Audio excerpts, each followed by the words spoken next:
talk about these things. But I should probably turn the volume up. Hi, everybody. Discussing tabletop time. It is April 8th. Hello. Haven't advertised movies. I'm being joined by Momo and Lightning today. Wow. Greetings. Honestly, there's a ton to talk about. Might be a long episode. It might happened. have to be. It's the week I'm off. Everything happened. Yeah, but everything. It's the week I lose power for 24 hours. And I couldn't get anybody else. Everything happened. It's sort of like, I didn't have Momo. No one else was around. I can't do it. Everything happened. So I'm just going to throw this docket in the chat. And It's a big one. It's the wall of text. Let's start with the first two, because honestly, they are the things that were the biggest, probably. D&D Direct, and then the D&D Creator Summit. Yeah. You want me to summarize them stupidly and quickly, and then we can dig into them deeper? Sure. All right. The D&D Direct, it's a PR stunt with some announcements. D&D Creator Summit, it's nothing. It's a PR stunt with some announcements. It was actually the exact same thing. Yeah. I will mention this because I did see this. I was talking to Momo about this before the show started and before you joined Lightning. I saw someone talking about this. The little bit I did see from some videos of this. Couldn't finish the video because they're long, because there was a lot that was talked about, technically. But because we have to remember, a bunch of people in Wizards right now are veterans of the video game industry. So what do video game industries have? Summits like this. What are they? PR stunts for people that report on stuff. Yep. What were the people they grabbed together? Not video game reporters. So it was a shit show because the people that report on it aren't video game reporters and aren't going to lick their asses. Yeah, from what I've heard, it didn't seem like they were prepared for people to actually ask any questions. Yes! How dare they have questions? How dare they think that this is an actual creators summit and not a PR stunt? Quite a few creators I follow were glad to have not gone. I keep wanting to talk to Josiah Dungeon Dad because I found out, honestly, from the video, because it was like 3 people talking, I was watching like a little podcast thing. He went. I didn't know. I don't check Twitter enough. But I should message him and talk to him about it a little bit or something. And just get some information from his perspective. But anyway, I have so many of these random links. Let's figure out one of these for we'll talk about the direct first, since that did happen first. I can open one of these things I'll back post up. the direct. Okay, you're going to post the direct from... I have the YouTube link. I'll post the D&D Beyond link. Okay. And I'll post the YouTube I have link. the D&D Direct recap open. Yeah, that's the... Because it's like, it's not totally garbage, but a lot of it is just like you can skip. Yeah. Like you open it up, read the little outline, and then close it. You're done. The big things. There was Minecraft announcement. We were talking about that before the show. There's like a D&D Minecraft DLC. These are little things they've done before that are neat. It's basically a full adventure mappy kind of thing, but works a little bit more professionally. They can be fun. I think it's neat. I don't really play Minecraft, but it's cool. They did a little release for Minecraft mobs in your D&D game. Yeah, I can link that. You do have to have a D&D Beyond account to get it. Yeah. Oof. Well, I can't look at it then. There should be the link. They're like fine. Yeah. I think this stuff's cute for people who like it. Yeah. I'm not gonna use it, but it's cute. I mean, like, the thing which I'm like, I understand it, it's silly, and it just adds some extra rules, is like, one of them is just a wolf with a different with just flavor reskin. Just a wolf, but looks different. Yeah. And that's it. It's sort of like, yeah, there wasn't a lot to the entire thing. It was fine. Hey, some Minecraft monsters. Yeah. So why are you not on stream anymore, Tantus? You're a gray box. You have vanished. God damn it! Are you? I fixed it. On a thing? I figured. Remember the problem where the window can't be full screen over Discord? Yeah. I haven't solved this from Wednesdays. Amazing. Still a problem. I figured you opened something and it was going to fix itself. I've been trying to fix it. I don't know why this became a problem a couple of weeks ago. It's a problem. Oh. Hey, you remember that movie that came out? Yeah, it's he talked okay. about it. It's like fine. It's fine. Yeah. Yeah. I guess if you're a big D&D nerd, it's pretty good. If you're just a regular consumer, it's just kind of fine. It's like a standard run-of-the-mill fantasy adventure. Yeah. It makes a lot of apparently good D&D jokes, which is what I figured it would hopefully do. Yeah.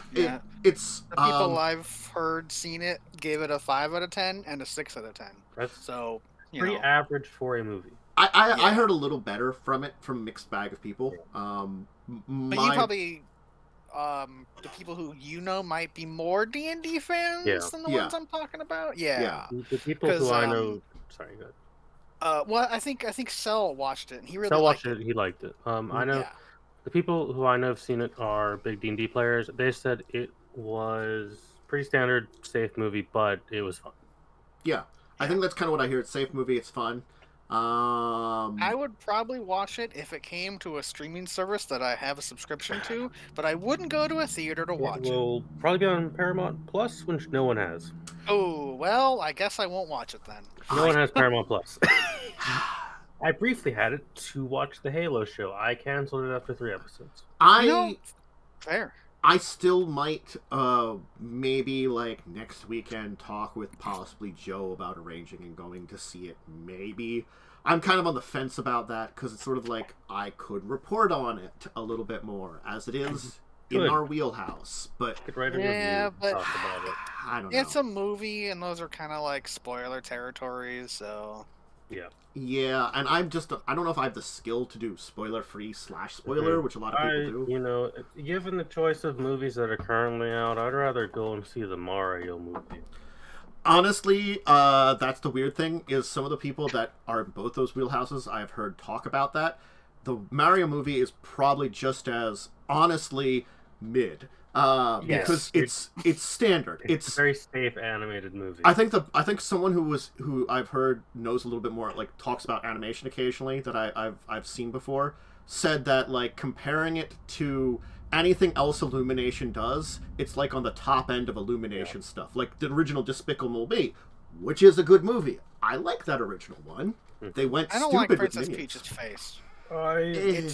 It's a little too big. That's just their style of animation. Their style is very much it, you know. And there's it's sort of like Chris Pratt is fine. He's not great. He's not like anything stand out. He's fine. He's there. You know, it's kind of things like that. Which is actually better than most people expected, you know. I think they pitched him up in post. Yeah. Because someone showed I know this is really far off the D&D thing, but I watched someone show, like, here's the trailer, right? And here's what he says. And they played the exact same scene again from the movie, and it was different. Or what also is likely to happen is promotional material is often made of not the final cut, so they likely re-recorded lines. Yeah. The other thing I'm going to say, just to finish off this discussion, is, like, honestly, both of these movies might not be super great, awesome movies, but guess what?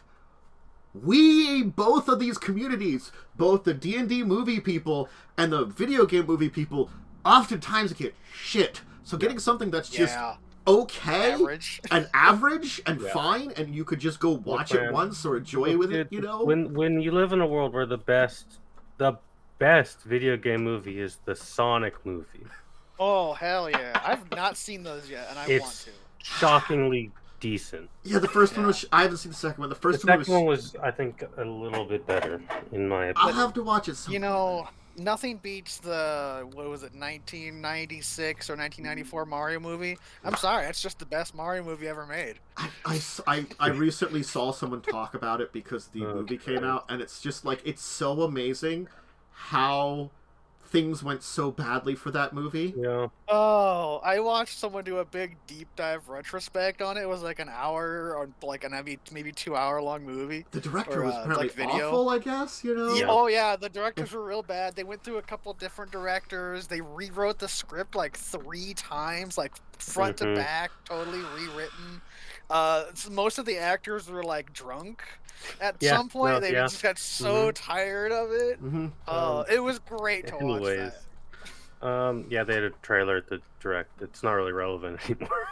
Yeah. Anyway. Yeah, the movie's That's it. out. Movie's out. It's gotten decent reviews. Yeah. Yeah. The next Um, thing on this There's is some kind of player resources. What the hell is the Yeah. Hasbro Monster Manual? I gotta click on that to remember what that one is. Is Yeah, that we'll the... deal with that one later. Basically, we're like, here's more resources for people starting to play D&D. It's, I think, a character builder. Yeah. Oh yeah, you get like a automatically generated character. You just Yeah. plug in your name Yeah. and you can play 3 adventures. Play Lost Mines. Yeah. 2 other things. Events at local game stores. I mean, don't they have those already? Are they having more? that's- They're doing them again. They I stopped feel doing like them this for a is little up bit. to the game stores, so this is just like, hey, believe remember they- game I stores? believe they stopped doing this during COVID. That makes sense. But I think they're doing it. They started doing it again. I think they started doing them again last year. What this feels like to me, because I'm just going to be negative Nancy for this whole thing, is everything about this is a PR stunt, and this is, hey, go to a game store and buy our stuff. Maybe. It's really kind of what it feels like to me, but I'm a very negative person. So. There was some toys announced that I thought were all quite ugly, but yeah, toys, whatever. I'm not a toy person. Hasbro's trying to expand it. That was fine. Oh no! 40th anniversary of the 1980s D&D cartoon. Yes, they're doing toys of the 80s cartoon, which I found amusing. I gotta look at this because I imagine they're quite horrific. I don't care about my location. I just want to. Now you can have Chris Pratt as a magic card. Yeah, you can get Chris Pine. Oh, whatever. There are 4 Hollywood Chris's. They all look roughly the same. I'm so proud of that. Is one of them Chris Redfield though? No, it's it would make one it of them better. is buff as Chris Redfield though. Too many goddamn. Chris Hemsworth, he's pretty buff. Yeah, it's true, Chris Hemsworth. Oh god. Okay. Sure. So what is Hasbro's biggest product? Magic. Yeah. Why is everything Star Wars? Because they have the Star Wars license for toys. Literally everything here is the front page is just buy Star Wars stuff. Yeah, because here's a bunch of Star Wars things. They produce like most of the Star Wars toys. And Star Wars toys do okay, but they're not like super great. I wonder why they're not good anymore. Can't be doing a new movie. Yeah, the Legos are just infinitely more popular than action figures. Yeah, and where the heck? Well, I mean that's another entire story because apparently Star Wars had a bunch of announcements. They did. But that might change things for Hasbro. Good luck, Hasbro. I hope that Magic isn't your big winner because you're really allowing Wizards to screw itself up so much. The thing they're advertising isn't even on the link. They're not out yet, but they do link it to get more information. But it's like, hey. You want to buy these things that aren't released yet? Go to our website. It's like, but there's toys are a little bit ugly. I did like the D20s that turn into the monsters. I thought that was cute.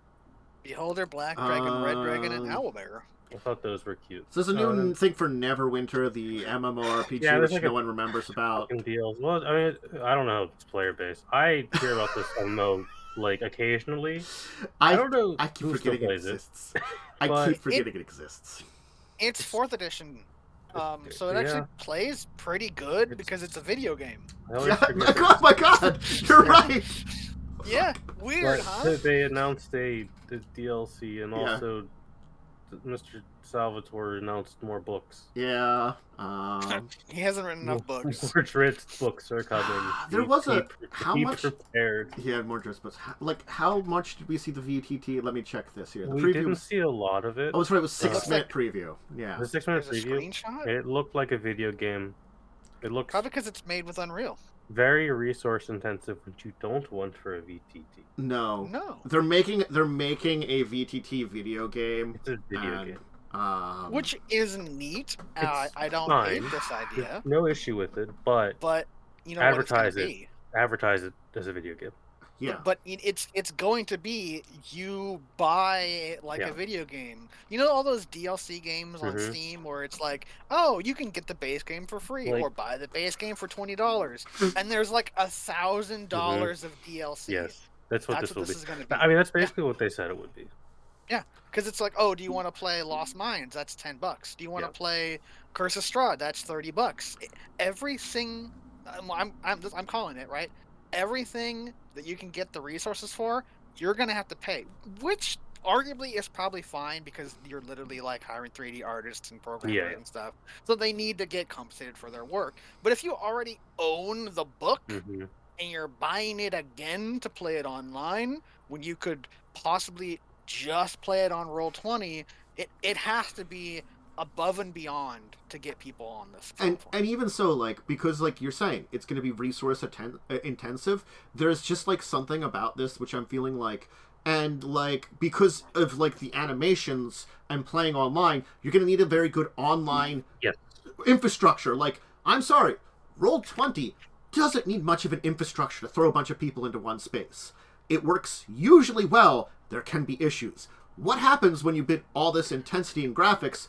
It's a video game, and you need video game servers, and like, will you maintain them for long? Also, too, I have so many questions about it that I don't think they've answered them all. No, they've answered no questions about this thing. We can talk about that when we get to the Creator Summit, though, because there was a big presentation on that there. Some more big. I think Foundry, I think you can have a peer-to-peer Not really how version. that works, but okay.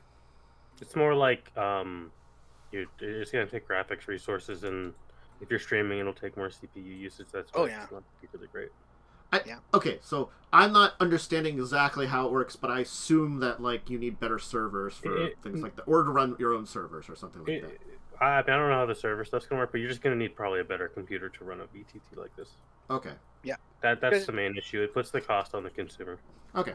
Depending on how they do it. Browser. Yeah, like so, we've seen nothing about this thing really. Yeah, but we've seen some screenshots and some like maybe little bits of video or something. It's neat. Not for me. Yeah, it really depends, because if it's a full-blown program that you download, it won't actually be that hard, because all it has to do is just send, hey, these units do this, and they play these animations, right? That's fine. But if it's doing it completely through a browser, all that stuff is streamed, which will make it very slow, unless you have a very good internet connection. I think this will be a one-time purchase kind of deal, and then you buy modules. Yeah. That's my assumption. So let's see. Last few things. Figurines. Yeah, Wizkids getting some big old figurines, life-sized ones. There's a 50th anniversary D&D documentary that Joe Manganiello's doing. I can never pronounce his name. Whoa, that's a name. Big actor who plays D&D. Cool. Yes. And then they talked briefly about their books coming out. Yeah. We get a Dixie book. We get Obelisk, because those appear in every game, as they say here. I don't know why it's phrased that way. Time and time again. Have cropped up in our D&D adventures. Not mine, but I think the only time an obelisk ever appeared in any of my D&D things is when I played the original Neverwinter Nights made by Atari. Because I think there's one in the Shadows of Undertide campaign. Yeah. Literally, one. And, it's an announcement for the Fandelver book. And Planescape. Okay, the thing about Planescape is they announced it's basically the exact same format as Spelljammer, and we all know Spelljammer was awful. Spelljammer turned out. So that's why I'm not excited for Planescape. Yeah, I heard someone talking about this last week, and they're like, I've seen that. I really feel like it's probably going to end up like Spelljammer. I don't want it to because of the nice people that play this Planescape, but it's like they're probably screwing over Planescape. Do you like the Spelljammer books that 5e put out? Yeah, the 5e books weren't particularly. They were okay at most, but I, as a person who have read some of them, say it wasn't very good for playing Spelljammer. It wasn't enough. Yeah, it was not enough. I love Spelljammer. Spelljammer was one of my favorites from the old editions, but they screwed the pooch on getting out for books. Yeah, there was there's Spelljammer 5e books were released, and they were it was quite bad. one of a box set, and it was sad. It was And I think it's like one of the least reviewed D&D books currently. Yeah. Which one? The The Spelljammer. Spelljammer books. And Oh, yeah. they're doing the exact same for the Planescape. And then there's a book of many. Why do we need a thing about the deck of many things? As much as I like it, it is a meme item. It's not an item you give your players, but I don't know, man. Funny enough, it's actually less brutal in 5th edition than it is. in 3rd Yeah. edition. Even without changing anything, a lot of the effects just don't matter anymore. There's a couple of them that really suck. Like there's 2 that just removed from the game. Yeah. But that's kind of it. The Reaper fight thing actually isn't that bad because it scales to your level, basically. Ruin, it's not just like an Avatar of Death shows up and kills you. Ruin and the one where your soul is sent to another plane are the 2 that just suck. Yeah. So other things that they've mentioned then are some kind of multiverse spanning adventure, return a Vecna adventure, something that involves the Red Wizards of Thay. They did mention Venger from that D&D cartoon from the 80s they're going to use, and the League of Malevolence from the Wild Beyond Witchlight. Yeah. Which apparently was a good book. Very good adventure. I've read through it. It's pretty solid. It's maybe the best thing Wizards has made in a while. So honestly, that they're kind of throwing out, oh hey, we got like a little bit of extra. I think for the that. Venger thing will be maybe an Acquisitions Incorporated silliness book, which I'm against, but we'll see. Vecna's cool, but I've seen his 5th edition stats. He needs improvement. Yeah. And I have a soft spot for the Red Wizards. I like them. I like necromancers. So that's about what you kind of could throw out there for the first thing that happened. Yeah. The D&D Direct. Also, there's a sale, but don't worry because it's already over. It did, and it ends tomorrow. It ends It ends tomorrow. The one on Steam already over. Oh man. Yeah. Yeah. And it's select items up to Steam 40% sale off. did end. I've tried to understand the amount of stuff that happened at the summit, and there's not a lot of great. There's some random articles and stuff. The next thing you posted, it's awful. All right. Yeah, it's awful. That one. That's not good. I mean, first of all, it does that thing where it throws an ad up, and it's like, you should sign up for our thing. Okay. Just the website they use. It's a Here's the Twitter for Nerd Immersion. He live posted a lot of the stuff for it. Yeah. He's probably a pretty good person to go to. He hasn't had a video on it, or I would have suggested his video. He'll probably have one out, because I'm assuming, it was on the 3rd.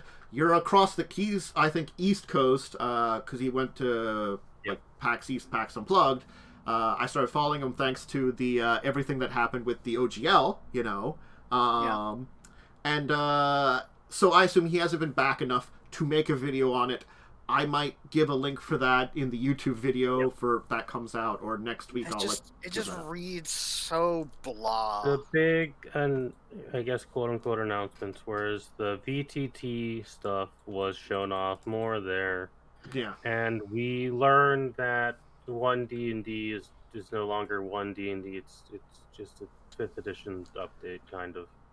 So it's gonna be 5.5. No, they don't want to call it. They don't want to call it 5.5. They don't want to call it revised. It's just 5e, which is bad. Which means, in the real world, what that would be is that's a version update, which means it would be like, okay, what version are we on with 5e right now? Like 1.2 or something? Because there's been a couple small changes. So this is like 5th edition version 1.3, which is a terrible way of explaining it. It's also not wouldn't be a true 5.5 because it is supposedly fully compatible with what already exists. It's fully backwards compatible. And that's another thing that it's a terrible thing to say, because then it's like someone could be like, I want to use the version from this book, which is a different version of it, and then you're using 2 versions of the same thing. It's not really backwards compatible, I think. No, it's forwards compatible more than anything. What was the book? I can't remember its name. The book that was a combination of like the 3 books. Monsters of the Multiverse. it's just Monsters of the Multiverse, someone compared it to. More or less. And I think that was the perfect thing, because if you had all the other stuff, you didn't need Monsters of the Multiverse. How much are they going to have that would be worth it to buy this, or is it just a rehash? I assume what they mean by it's just 5th edition is it's just a core rules update. Yeah. That's what I think. But the way they've worded it poorly. But the amount of stuff they've changed means it's basically like, well, actually, I know exactly what this is. In my totally legit, of course, I bought all my D&D products because I'm a good little boy.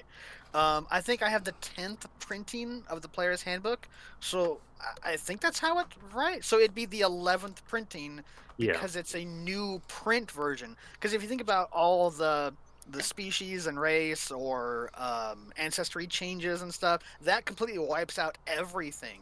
The way they changed feats, that's everything in the Player's Handbook, right? This is basically a brand new version of 5th edition, because a lot of the older 5th edition stuff still works. It's just, here's a new updated rule set. Like, I'm of the opinion, I'm fine with this to a degree. Because I think that I like a lot of the new rules, the core rules they establish in these playtests. I don't like the classes. So if I could just have those rules and use the old classes, that's me happy. Yeah, it's just like, it feels like such a, like, it's the thing that, like, I thought back to 3.5, 3.0, and versus, like, 4th edition and a lot of editions with this kind of thing. This feels like they want a new edition without making a new edition, and I think that's... they want to have, like... Again, they want to have their cake and eat it, too. I was thinking the same thing. And I don't know if it will work. If they had just said it was 5.5 or 6th edition, I wouldn't have minded, you know? But maybe its own separate standalone thing. Yeah. Yeah. But, like, even being fully compatible with, like, a little, like... Because, again, like, it's technically compatible, but also technically not compatible, because they're different versions of all the classes. So and everything is so different. It's not... Like, it's compatible in the sense that I can make Pathfinder compatible with 3rd edition. Yeah. You can. It's the exact same thing. And it's a thing that, you know, or like 3.5. You can make 3.4 and 3.5 are technically compatible with each other. But there was, I remember back in the day, there was enough changes and enough updates and stuff that they did that it did felt different. But they never advertised that they were going to be like, it's like, we're going to publish new stuff under this now.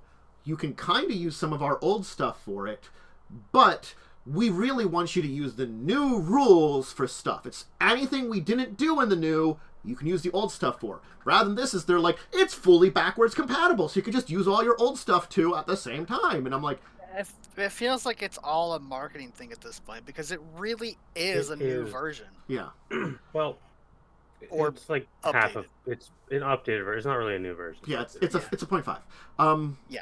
Let's see here. They just don't want to call it that, because honestly, in all honesty, calling your... And this is not a slight at the early 2000s. In all honesty, calling your new system 3-point-something when it's a book looks stupid. It did. I mean, they had Advanced Dungeons and Dragons, right? Which was just this is why I think they should call it Advanced Dungeons and Dragons 5e, because 1, it's a fun little callback to D&D history. 2, you know what you're getting. Yeah. Hey, 50th anniversary. It'd be great to call back to history. Some other things to note. Hey, if you ever use the D&D Wizards site, it's just going to be D&D Beyond now. They're integrating it into there. So I was joking about that they weren't updating the Wizards site. Turns out there's a reason for that. They're just getting rid of it. Which is, as long if they make D&D Beyond easier to read for news, it's fine. Yeah. They're trying to make a better marketplace that's closer to Steam on that website. We'll see how that goes. Teams had a lot of time to make a good marketplace. Yeah. Bad years, yeah. Let's see here. The VTT wants to be accessible on as many devices as possible, which is one of those things that when you say that, I'm like, that means it's going to how be a the web browser. fuck would you So be on a it's phone gonna be with streaming. this? Oh, It'll be streaming information. That'd be so bad. Which means if you are not on unlimited data plan, playing one game of D&D will probably put you over your data plan. Most likely. Because like if you watch one video, like a high definition video on YouTube, that's like 500 megabytes to a gig depending on the quality. Yeah. So if you're streaming a video game, that's basically roughly the same as far as data transfer. So you could spend 2 to 5 gigs in streaming 3D asset stuff. Yeah. The thing to note about the VTT, and this was parroted in a bunch of the videos I saw, it is the earliest of alpha it can be. They really shouldn't have shown it off yet. They couldn't answer any questions about it. Mm-hmm. Probably because it wasn't actual playable. It's where they do the slice or whatever. Yeah. It won't be out supposedly until 2025. We'll see. Whoa! It'll probably get delayed. There's also It's too long. That's a long time. There's some other details about it, like yes, it was developed. But they came up with the idea during the pandemic. That's fine. It's not something from Hasbro. That's fine. I never thought that it was like, it being a specifically built only for D&D 5e. I'm fine with that. Yeah. The idea that they want it to be they don't want hours for a DM to set up. They want it to be very quick and efficient. Great. There's just a lot of questions about the entire thing that just don't exist. We don't know yet and can't know. The big technical thing is it is Unreal 5, which means it will run fine on PC and console. Yeah. Unreal 5 is a very tested engine that is pretty good. Let's see if there was anything else that I've got. It won't be available on web browser. They do say that in the key takeaways. Mm-hmm. So it will be a desktop app you download. Yeah. Oh. Still doesn't mean you're not streaming live information or something. There's just a lot we don't know because no one but Wizard staff have used it yet. Yeah. And we're not really going to see a lot for it for a while. No, you probably will not see video and stuff until next year. So, development takes a while. Yeah, and they didn't answer a bunch of questions. And I think that comes down to the problem with this entire thing is they didn't want people asking questions. Yeah, honestly, it wouldn't surprise me if these were people asking they genuinely just couldn't answer because they don't have the information yet. It don't know or can't say. It sounded like there was some answering of questions, but it took a while, and a lot of it wasn't answered just because it's sort of like they weren't prepared for it to answer any questions or to have questions asked at a thing where you'd think you'd be ready for people to ask questions. It was they used it more for marketing, which is not what these summits are meant to be. Well, technically speaking, if we're talking on the video game side, that's what these summits are supposed to be. Well, that's what they are now. That's not what they used to be. They're not supposed to be. But video game companies running these summits, they're just advertisements directly to their news There was people. a time back long ago, rest in peace E3, when E3 was actually a tech show. I mean, it happened when a lot of companies, gained influence over the news industry of video games. Because that's why, if you've ever watched the Tokyo Game Show, it's very boring and technical because it's a tech show. Yeah, it's not an advertisement. It's not for advertising. It is for companies to go and look at these things to invest into them. Apparently, also in the room that Nerd Immersion was in, they had they wanted to have a tough conversation rather than a rules update on 1D&D about all this stuff with the VTT. They voted to have that kind of thing. Yeah, I did hear that. It was quite funny. God. I feel like also as much as I give Jeremy Crawford a lot of credit. Also, I feel like sometimes he does not know what the actual people that play D&D want. He's the guy who makes the rules. Yeah, so it's sort of great, you make the rules. There's a difference between the rules and what people actually want out of a game sometimes. There's always going to be a slight disconnect to some degree between these groups of people. You know, that makes me wonder. I still think is he's there a alright. poll of how many people use standard rules versus home rules? Probably not. I think that would be very difficult to figure out due to just how much D&D is not involved with any form of online. I mean, like, I've heard more about it, and like, it's fine. I feel like some of the things that they're doing, I think, are fine. Some of the things that they're doing that we've heard about, I'm kind of like, I'd like a little bit more for that. Kind of like, okay, they're doing away with half elves, half orcs. In changing it, they're not just doing away with the idea of being children of two different races. They're putting a blurb about it where you're one or the other stat wise, and I don't like that. I liked the idea that you were somewhere in the middle and had some combinations of things for it, you know? I mean, I can already think of home rules to fix that, but that's besides the point. I'm neutral on that because it does...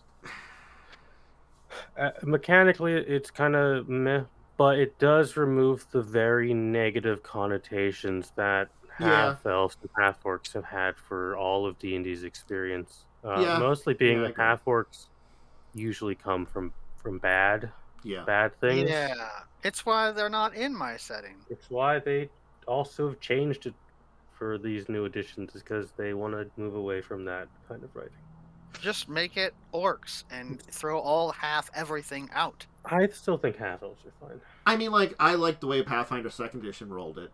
You know, they're like, these are unions between orcs that tend to leave their, you know, the more and also they write orcs a lot better. I talked about orcs this week when I did my thing on Pathfinder 2nd Edition, some more groups, and the fact is they're actually really interesting. They write them in Pathfinder 2nd Edition. They just like to fight. That's it. They're people that are like very combative, and that tends to make war with other people, but they're not like bad guys. It's the difference between Paizo wrote their stuff, their basis of lore in the modern era. Wizards is working with basis of lore from the 70s and 80s, which they should just throw away. Yeah, but they have the choice to, but they don't. It's you have to, throwing it away.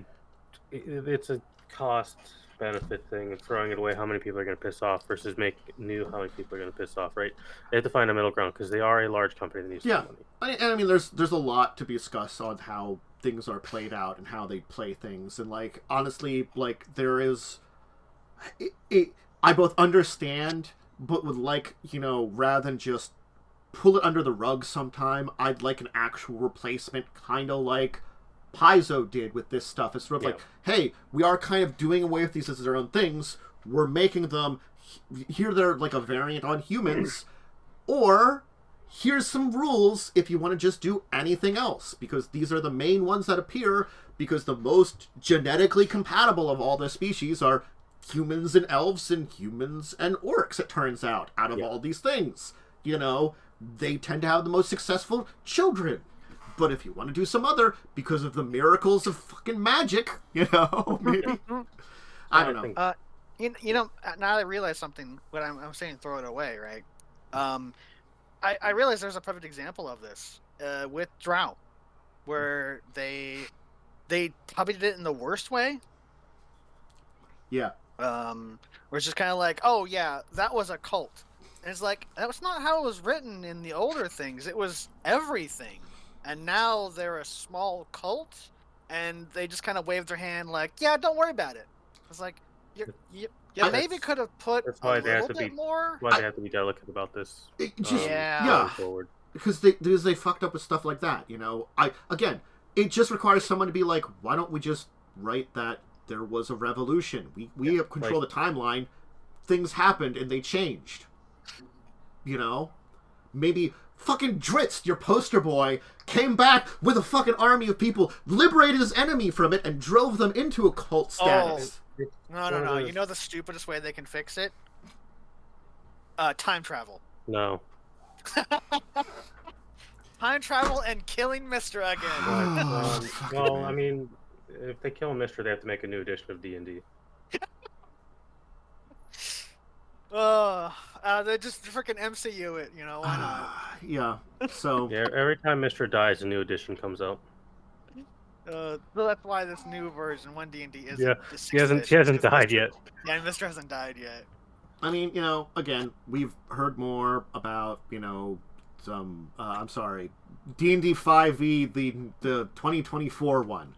5e 2024, I'll just call it that from now on. How about that? I hate this. It's like when they make a video game that's a sequel, but they drop the number thing.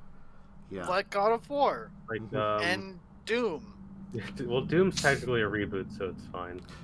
I think the big thing that I heard is that they are doing better for the DMG. Like, honestly speaking, of all the books I've heard about, because I like the idea that the monster manual they're doing will have more monsters, but I'm also like, are they just going to be monsters that they had from all these other sources over the years, Oh, yeah. Easy. That they already They're not had. going to make new ones. Yeah. So that's why It's I'm just kind of... going to be a consolidation. Yeah. Which I think is better than nothing. It's better than nothing, but I'm also like, it also means maybe you don't need it kind of thing. Just like the core book that they're putting out, their player's guide, I'm doubtful on how much you need the entire thing. The only book that screams, we're doing a big update and maybe it'll actually be helpful, sounds like the DMG, because it sounds like they're putting stuff in there that a DM actually needs. Yeah, the current DMG is quite bad. It basically just lists a lot of magic items and world building tips. Yeah. That's really all it is. Doesn't really... If you want the rules for how to run a game, you are better off reading a player's handbook. Player's handbook gives you most of the stuff you need. Yeah. The DMG just expands on it. The DMG is items, optional rules, world building. It has plain information, things like that. Yeah, that's about it. Most of the information is Forgotten Realms specific. It's a setting book more than a rule book. The other thing to mention is those poor people that were the virtual people there had a lot of problems, technical difficulties, and also I think the comment was that none of them got to ask any questions or anything because they weren't allowed because they were virtual. Yeah, which I mean, like, it's both understandable and Fair also enough. kind of rude a little bit too. Like, give them something, Yeah, you didn't show up in person. You're not good enough to ask us. You couldn't fly fucking out to Seattle to join us. Sorry, you couldn't drop everything. That's really close to me, but I wouldn't have gone. That's where Wizards is based. Yeah. Oh wow, that's a couple hours drive. Yeah. For turns out when they don't pay to fly people out to things, sometimes they can't go or things like that. Wizards, fun fact: Paizo and Wizards offices are right next door. Oh man. Yeah. I just imagine like one of them going outside the window going shaking their fist at the other. From my understanding, they have at least they used to have a very cordial relationship. However, I don't know how that's been currently with the threatening to sue them into the ground. Yeah, I mean, it's probably more management side than it is employee side, because like the employees are just there to like do the thing they love doing. They're not the managers. Yeah, but those offices are like right next door to each other. Yeah, but it was certainly a PR event, and a PR event that shouldn't have been a PR event. It went. So what's this about Magic the Gathering that I don't care about? All right, okay. Look, there's only one thing I really want to talk about more than other is that years and years and years ago, there was a version of Magic the Gathering that was really fun that came out. It was called Planechase. It's this format. Ellie, I love this fucking format, dude. Yeah. So basically what Planechase was that added a lot to Magic the Gathering, because you could add it to any format of Magic the Gathering, you could also play Planechase. What it was is, you'd flip over this joint deck of cards that were the Plane deck, and whatever effect was on the cards would happen. It would have an ongoing effect that would affect everybody, and then on your turn, everybody got a free roll of this die, that if you rolled either, there was two symbols on it. One, which would be a chaos effect, that every plane had a chaos effect. You roll it, you got that effect.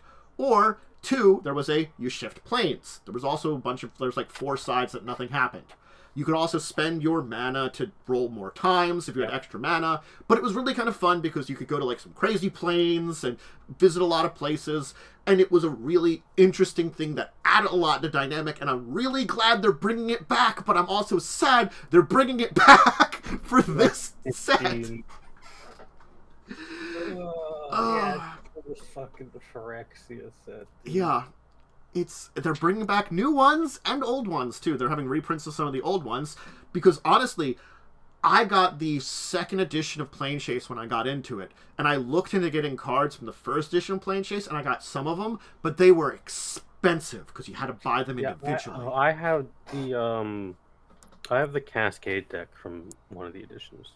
I think I'm missing a few, but I got most of them back in the day. Cascade, I know people hated it, but it was, in my opinion, one of the very fun mechanic. So they're releasing them kind of like they did with the Planechase. Originally what it was a set of decks that you came with some Planechase cards. This one's their commander cards, their commander decks for this set are going to come with Planechase cards. Yep. Cool. They're combining two together. I'm okay with that, honestly. I'm hoping they're not going to be super expensive commander decks, but knowing Magic how they're probably going to be pricey. They've been pricing those out of the ass recently, so honestly. I mean, these ones might be cheaper because they're not licensed, because I know the 40k ones were very expensive. But even like ones that have been part of sets lately have been kind of honestly priced out of fuck, and so it's kind of sad. But all right, so I can actually just tell you what the price is. I think it's Amazon. Oh, do they have it's what it's on like Amazon pre-order is up currently. The Amazon pre-order where we're the closest thing we can get an MSRP on Magic cards. For all 5 of them, it is $190. So 200, so there's 5 of them, so $40 a piece. Yep, it's about roughly what they would be. So it's expensive. It used to be $20 for one of these things. I remember when they were 20. Hey, even the once-a-year ones were only $30 a piece to start out with, but now they're $40, which is a huge price gain. Woo! Double the value for nothing, really. For not double the value. Nope. So, again, I'm excited for part of this, I mean, I like the format going back. It's just, again, I have very fond memories of the format. Yeah, But I don't care for the set that it's going to be part of. I still have my Planechase set somewhere, my pile of cards for playing it if I ever wanted to again. So it's just you don't have many opportunities to. But no one really. A lot of people who play this currently don't know that this existed. The last time it was made was 2012. It turns out that double the inflation does not equal slightly raise in prices. Nope. But they do that and they claim it's because we have to slightly raise our prices. They're full of shit. Con and gravy. Mm-hmm. It's really hard to print cardboard. Yeah. Oh man, that cardboard. To be fair, it was really hard to print cardboard for about 3 years. Yeah, it kind of get worse. But that's the big thing I want to talk about for March of the Machines. Honestly, I don't want to really talk about more of it right now because it just I don't like the storyline. I would like to know what I just want to know a summary of how the fuck it ends up so I know if it's stupid or not. Time travel. I've already called it. Hell yeah. I know it's time travel. It's not Jeffrey, right? Because he's going to time travel and fix it all. He's going to... Well, the thing is, rewrite we're not going to even know because they literally have a mini set afterwards that's like the March of the Machines conclusion. I'm like, you can't fucking conclude it in one set. It's not even a full set either. It's like a 100-card set, which is like, what the fuck are you doing? He's going to do his thing. He's going to go back in time, and then all the people are going to come back and be alive. But they're also going to nerf the existence of Planeswalkers, so there's less cards. He'll do something that makes the sparks weaker. I also predict in the storyline they're going to fix the Emperor's Spark, because that seems like the next logical step for a story anyways. Yeah, and they want to open up more planar travel, it sounds like, because again, hey, Commander's the most popular thing. What do you use for Commanders? Legends. Yeah. Why now we can have our legendary people travel across the multiverse? Yeah, make those legendaries cooler. Yeah. What's this Paizo stuff? Paizo stuff. Well, the first off is the first draft of the Orc license is ready. Yes. They have a link here that you can check out the first draft. It links to something on their Discord, I guess. It's blinding. I love this draft only in the middle of the screen, so it's actually not very readable. I get why it's there. However, it's hard to read. Let me just click on this. Yes. I mean, you can copy and paste. I'll be honest. This is a lot of legal speak I don't want to read right now. I agree highly. But it's, actually a draft only? It is. It's It does say very big several times on each page. Draft only. Feedback requested. yeah. So it's not a lie and a secret. We're gonna try and sneak this through to twist the knife to what we want. Yeah. I'll read it later. They have an answer and explanation, and they have a place where you can on their Discord where I guess you can make comments and stuff about it to talk about it. So they have stuff you can check out. It is again the first draft of this entire thing. But at least they're throwing out a draft here and letting you check it out, if I used their system, I'd probably be more interested in it. But I'm writing my own. If only I could tell if this was a draft or not. It's really hard. It's really hard to tell. It could be anything. Now, there's two other things related to Paizo to talk about other than the draft. I just wanted to throw out here. First off is they are partnering with yet another studio for, I'm guessing, more board games. Bakum. This studio, to my knowledge, has made a bunch of mobile games. Okay, so this is a mobile games they want to make. It's a mobile game studio. I think they've done one, not mobile game. Okay, it's so like a cyberpunk game, I think. If it is digital stuff, I want to know what kind of digital stuff they're doing. That's the only question. I assume it will. I'm going to assume, because this studio does make actual video games, it's probably going to be some form of not tabletop thing. It sounds like they say one will be launching on Steam later this year, and the second's early development. So it'll be a Steam game, not a mobile game. Now, granted, yes, they have more. If the studio has more what's the word I'm looking for? Experience. That left my brain. With mobile, I mean, that's fine. They've still got video game experience. If they're putting it on Steam, okay. I played on, did I do it? I did it on my phone, I think. I played a little bit of the Pathfinder card game when they had a digital version of that. It was fine. It wasn't great. It was fine. I've played in real life the Pathfinder card game. I think Joe owns it or something. It's fine. It was interesting. It transitioned to digital pretty okay as a thing. That's what I'd say about it. They worked on Age of Empires 4 and a Tomb and Annihilation adaptation. I haven't heard anything good about Age of Empires 4, unfortunately. I don't know if I can blame that on them, though.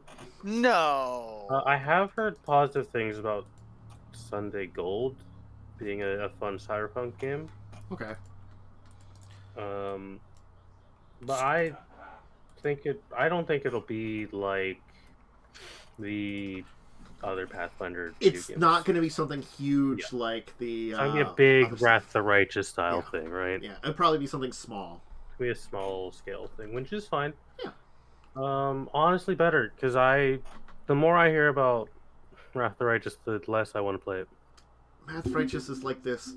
It's a mixed bag for me. I think I felt like it might be a Starfinder thing. It might be People are thinking it could be Starfinder, or a second edition thing. Yeah, because this one's talking about Paizo making a comment on Twitter that they say we will continue to believe that Starfinder will make a great video game and pursue them at every opportunity. So it'll be cool. Starfinder's neat. Yeah. Starfinder, I want to play Starfinder, but with the some small rule updates to use the second edition Pathfinder stuff, because it's really like this in between a first and second edition Pathfinder. Yeah. Which there are some things I just can't do in first edition Pathfinder anymore. I just don't want to do them anymore. I can understand. Fair. Of course, one of the major things that Paizo does, and we talk about it yearly, they always give us something very interesting for April's Fools. Oh, that's right. That was a day that happened. And they gave us unusual rooms for your dungeon. Nice. That was this year's entire thing. So they have a chamber of bouncing in here. Of course, it's about. I like these, Again, like, they're just supposed to be, like, a little bit silly, a little bit different. You know, nothing major, but just a little bit, not stuff to, like, you know, add a little silliness to your entire thing, you know? Yeah. They do this with, like, monsters and stuff every April Fool's. I honestly, it's another reason that I do enjoy Paizo a little bit more than some of the other companies, because they have a good sense of humor, it turns out, you know? Something that people really should have. Just saying. I'm looking at you, Wizards. Shaking my head at you, Wizards. What is it? SMH, which for the longest time I didn't know what it was until it's like, oh. Yeah. I mean, I'm not very up to date with internet lingo. I kind of Every know time I hear Cell speak, I feel ancient. I watch a streamer who is probably not much older than Cell, so I'm exposed to that every time I go to her stream, and I'm like, oh, right, these are a bunch of children. Bunch of Zoomers. I mean, not everyone. There's people of my age, but... I guess we can talk about Kobold Press and what they've said. They've renamed Black Flag. It's now Tales of Valiant. Fair. Black Flag. I like Black Flag better. Anyway. Well, it was Project Black Flag. It wasn't just Black Flag. You know, it was like. So they're like, we have a name for our thing now. It sounds neat. When sounds they neat. release a book. Yeah, it's cool. I mean, tell me more about it. Yeah. I guess we'll get that soon because there's a Kickstarter eventually. Yeah. Like, when there's a book, then I'll be more excited. Yeah. I have seen a lot of good Kobold Press stuff. I haven't used a lot of it, but I have read a lot of it, and I usually like what I read. Yeah. They're very talented people over there. Yeah. I mean, it's pretty neat. I just need to see rules before I make a judgment. Yeah. There are so many things that really just come down to rules. Like, yeah. I you know, as I play other systems and learn and play systems more, I realize that I have a specific type of game I like to play in, and when they go too far outside of that, I tend not to like it. Yeah, no, that's understandable. Yeah, no, it's fine. Everyone has their favorites. Yeah. It's just the thing. I tend to be very able to play just about anything. I know people who can only play 5th edition. Yeah. It's just how people are, you know? It's not, again, like, it's sort of like some people, it's tolerance too. Like, you know, yeah. I kind of compare it to, like, my toleration of kind of when it comes to media. I'm very, like, for a lot of times, I'm very, like, neutral about things. Like, I don't get super excited. But I also am, like, very tolerant of a lot of shit for, like, a lot of, like, media and stuff, too. You know, so a lot of, like, you know, sci-fi, adventure movies, you know, fantasy things. I'm a lot more tolerant of a lot more, like, the crappy ones. And I'm like, yeah, it's fine. I can sit through it once and enjoy it okay enough and then be like, okay, I'm done. Anyway. I cannot. I mean, if I watch something that's too stupid, it just immediately is like, wow, that's dumb. And these are the reasons why it wouldn't work. Oh, I can reach that level. I was definitely the kind of person who would just put the Sci-Fi Channel on and watch all the really terrible shark movies. Oh, no. There's a lot of them. They're all bad. Sci-fi original movies run the gambit. They're all bad. Ooh. But I gotta say... But there's levels of their terribleness. There is. There's some I could just be like... I just had to, like... I started watching and I had to be like... I'm gonna leave now. You know, I don't think that's been... When they first started coming out, I think they actually weren't that bad. No, they weren't. And they just got worse and worse as they just cut funding. As someone who has seen 3 of the Sharknado movies, I have a high tolerance for dumb shit. I forget where it is. I found someone that had reviewed all the Sharknado movies, and I just watched it, and I was just like, "I'm sorry for you. I'm sorry for they you." get really bad. I'm sorry for your loss. They just get so bad. All right. Hey, let's just... Where's the link for this one here? There it is. So everybody's favorite, Chaosium Inc. has also... what was the other one? We were talking about one the other week that... I think it was Chaosium. Was it Chaosium? Yeah. Post the article. I can tell you if we've already talked about this article. It's a new thing that they throw out here about it, though, Let too. me see. Well, So we how did. new? We talked about something similar to this, but this I think might. Oh, be we were talking more about deep. they were putting out I think was it a new edition of the basic Yes. role-playing Universal Game Engine. Now they're also like putting it under ORC Yeah. too. Which is fine. Yeah. So. I don't have a lot of experience with this system. I've played Calls of Cthulhu like twice. Yeah. I have played it once, but we played what is it? It's the it's a green something version. Mhm. It's not Green Beret. There's a version that updates it to make it less deadly. I forget what it's called exactly. Okay. Delta Green. Delta Green is what it is. Yeah, I have played it twice and was like, huh, this is neat, and then had no desire to play it again. The first game I played, it was just a little test game to like here's like a pre-built adventure kind of thing, Mhm. and you know, it's gonna be like 2 or 3 sessions because you're just learning the system, and I Yeah. had a lot of fun with that. But when it went to playing in a full long-term game, the longer it went, the less fun I had. Like initially, I Mhm. really liked it, but then it's kind of like, oh, now you get to the parts where you're always gonna lose, and that Yeah. kind of is what I don't I like about believe Call of I have Cthulhu. played the 20th anniversary edition. Okay. I know there's like a new edition that I've never played. It might be the one I played because I played mine Maybe? a couple of years ago. I have not played it yet. It's one of those things that I don't know. It's like I kind of want to 7th play edition or it, but I something? just don't know if I want to go deeper in how deep I want to dive into the Yeah. entire edition. It's like Also, Maybe I Call of should try Cthulhu is very much a game that falls apart a little bit if you play it online because of how much you have to mess. You're supposed to mess with clues and stuff. All right. Well, moving on because there's a shit ton of news. You know, honestly, Lots of things. Dune, a new Modifius Dune book. There you go. Hey, enjoy that one. Hey, more politics. Power and Pawns, Dune the Station. Emperor's Court. yeah. So why must everything have white background? You That murder is me. really hard to read. The top of that Ugh. book is really hard to read Oh yeah, the because it's title? yellow on yellow. it is yellow Yeah. on yellow. Ooh, they should have done like black. That's not maybe great. for Yeah, they that? should have done black. You keep the Dune logo, which I still think this is a really dumb logo, but I get it. Mhm. Keep that color, but then make the subheading black. Would have been much easier to read. So this is Yeah. like we I think the last book was all about like the being an Spies like and stuff. like spies and being like part of like an aristocratic family in Dune. This is all about like the imperial side of things, the actual like like emperor and stuff like that. Mhm. So And for me, this is great. However, for the average person, this is boring as hell.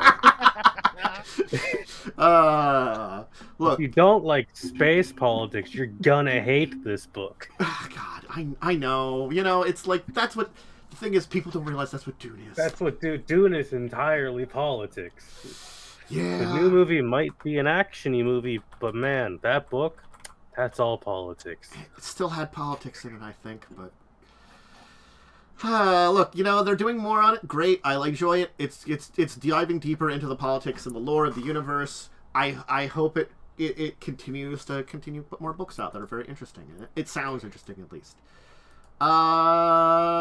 Hey, we've got like 3D maps for tabletop. Maps. The dungeon pop. Pop-up Yeah, pop-up maps. Oh. pop-up books for D&D. Yeah. These are neat. Yeah. That's fun. It's You just kind of unfold some very, 3D very maps. funded. Yes. It's Well- a really neat idea. Yeah. It's like just pop a book of some maps and stuff that you could just like kind of open Yeah, up and That's there's cool. yeah. That's why it was like, oh, that's a really cool idea, Surprised that no one has done this before. It makes it very simple to put like a cool 3D map together too, which is very If interesting. you play in person, this is probably going to be really Looks cool. like you get a bunch of them, or you can get a bunch of them, and then you just you pull one out. A house fight. Well, here's a house. Yeah. Well, I do miss playing in person. I know the practicality of me playing in person anytime soon is very low. It is difficult to play. Ooh, they're also dry erase. There are try races, and there is also a build your own one. Yeah.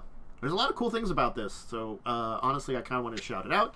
It's very funded with 25 days to go. Yeah, it's like 8 times the funded. Oh god, yeah. So, cool, which like good on Yeah. them, because mhm. this is cool. It looks like the you build it yourself digital set, stretch goals, and the pledge manager is only 24. So I mean, like, again, digital set, you kind of have to like print and build all everything your own. Yeah. I think it's only 28 for one of the maps of your choice, and 68 for the basic set of them. Then, so There's also a little adventure. It looks like you get at a certain pledge level potentially. yeah, that's cool. So. A lot of neat things there and something to check out. Let's see here. Okay. Hey, some sad news that I did want to add in here because it was an interesting thing. I know this. And the creator of Settlers of Catan has passed away. Quite sad. Rest yeah. in peace. Klaus, I'm gonna butcher his guy's last name. Teuber. Depends on what country they're from. He's German. Then I don't know. God, my German is very rusty. It's been like well over a couple of decades since I took German. That was like middle school. I know a couple people who are German speaking. They could probably pronounce it for us, but they are not in the call or Discord. Klaus Teuber. Teuber. Yeah, Hi, Teuber. my partner's German. It's been a while since I tried to pronounce it. So anyway, passed on actually April 1st. Unfortunate. 70 years old, he was quite ill. Yeah. It sadly was expected. It's the unfortunate thing, expected.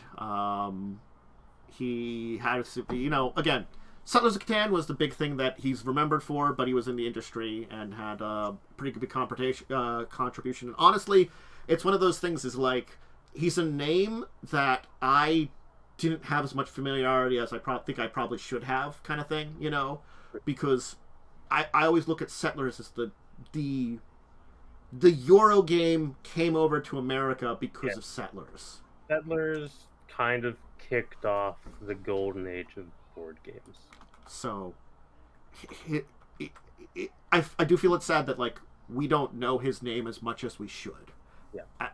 People know Gary Gygax, but to my understanding, he was a very known individual in Euro gaming. Yeah.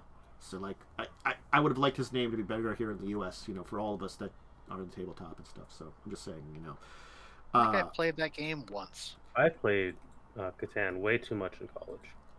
I played a bunch of it. I could probably play it like here and there, like maybe once a year at this point in time. It would be really hard for me to play it again with how much I played it. Kind of one of those things, I played this too much. I want to play something else.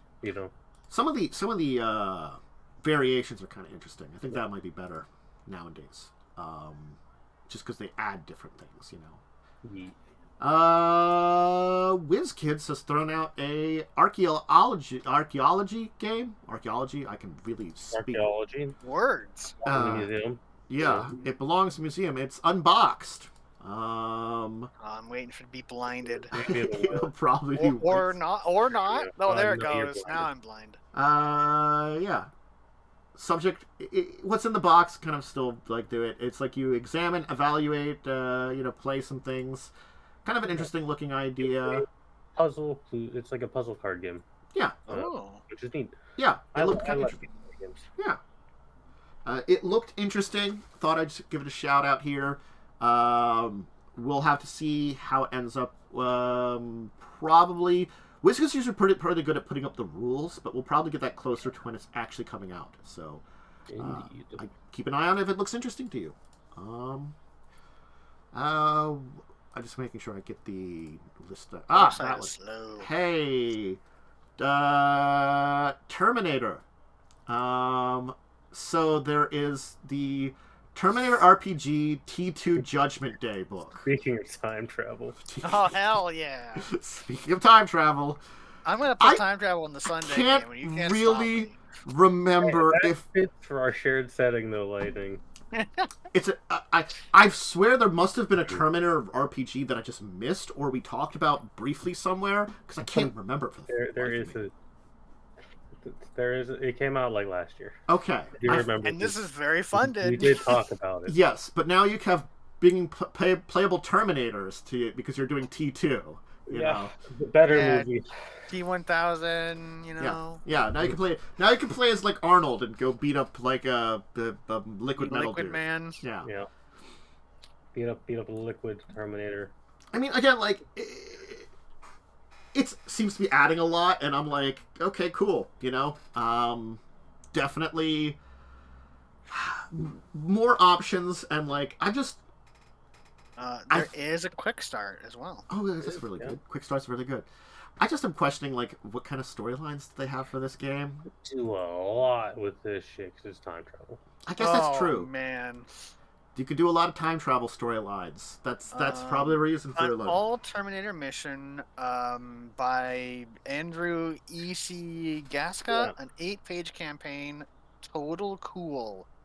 I'm reading word for word. Yeah. I didn't add that. Yep. I mean, the other thing you could do is Terminator isn't always about time travel. You could set it in the hell future during the robot war. Yeah. Yeah. You could also just be because they've reprogrammed a couple. You could be a couple of Terminators that are trying to like help the last remnants of humanity. You know. I don't want the bad movies. Yeah. You could just make the bad movies better by actually having real plot and characters. I forget which movie that is, but that's one of the bad ones, which Look, doesn't narrow it down. But Salvation? It is Salvation, I think. Everything. I hate that I know that. Everything after like the third movie was bad. I heard someone talking about these. Even the third movie is not good. No, that's what I mean, including the third movie. The third movie is okay, but it's not good, and everything after that should be thrown in a dumpster fire. I think my favorite thing to think about with the off topic, but with the third movie is they do the joke where he's like, give me your keys and your clothes, but this time it's at like a strip club.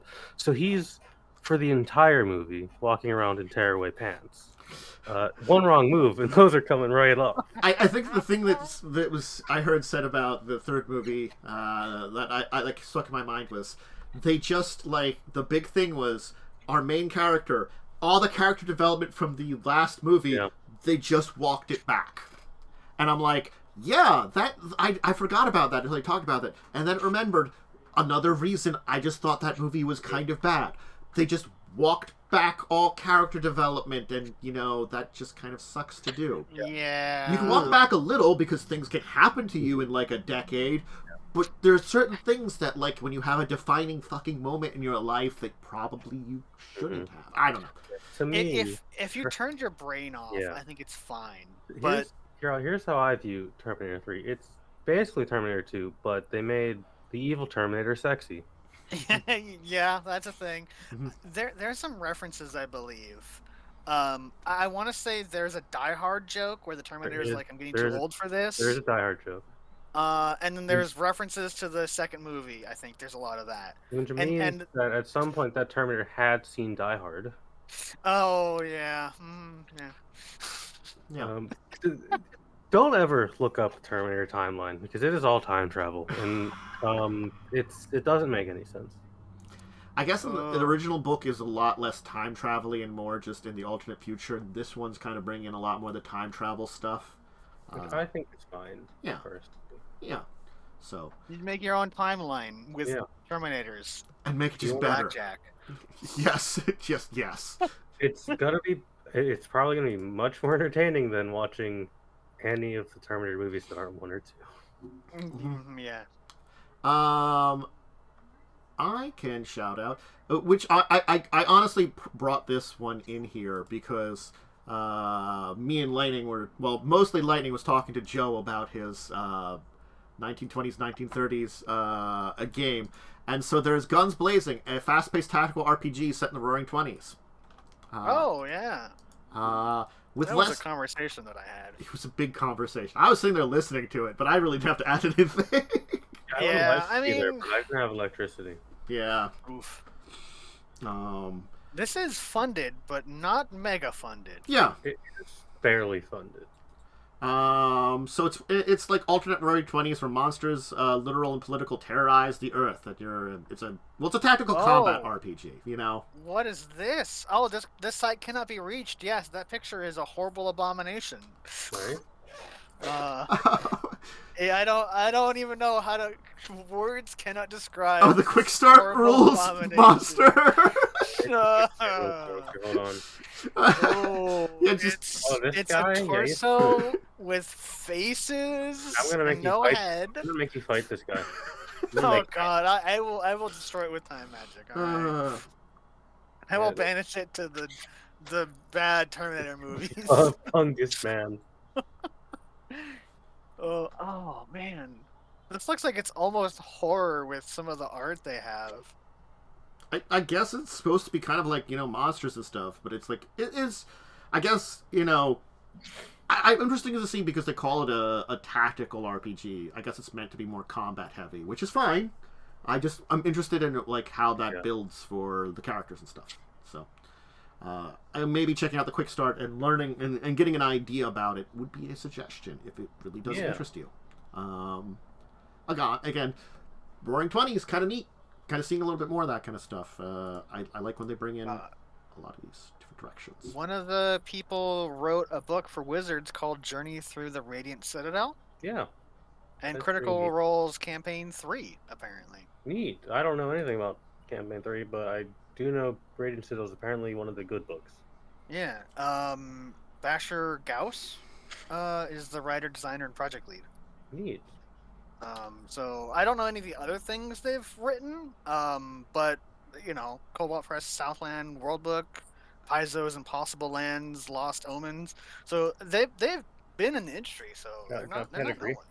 So this one's a little bit of a follow-up to a previous one, because I'll throw this link out here. We've kind of talked about how Free League was talking about putting two of its systems in kind of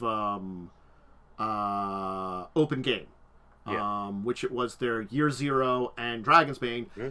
They did that then. At least the Year Zero one, I can link to the Year Zero free tabletop game license is up. That is the actual thing from their website. It's like a legal document. It is their legal document. It is their. It's one page. It is their Year Zero engine system reference document is attached to it though, so you can link to that too. I think from here. Much longer.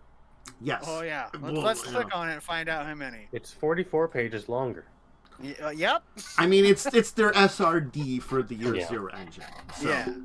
But I mean, I think I don't know what like super effect this has, like overall. But it's one thing when D&D comes out, Wizards, and they're basically like, hey, we only want the people we like to pay us money to use our system.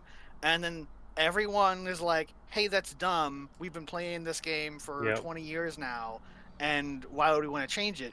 And then they walk it back to the point that they're not going to change anything.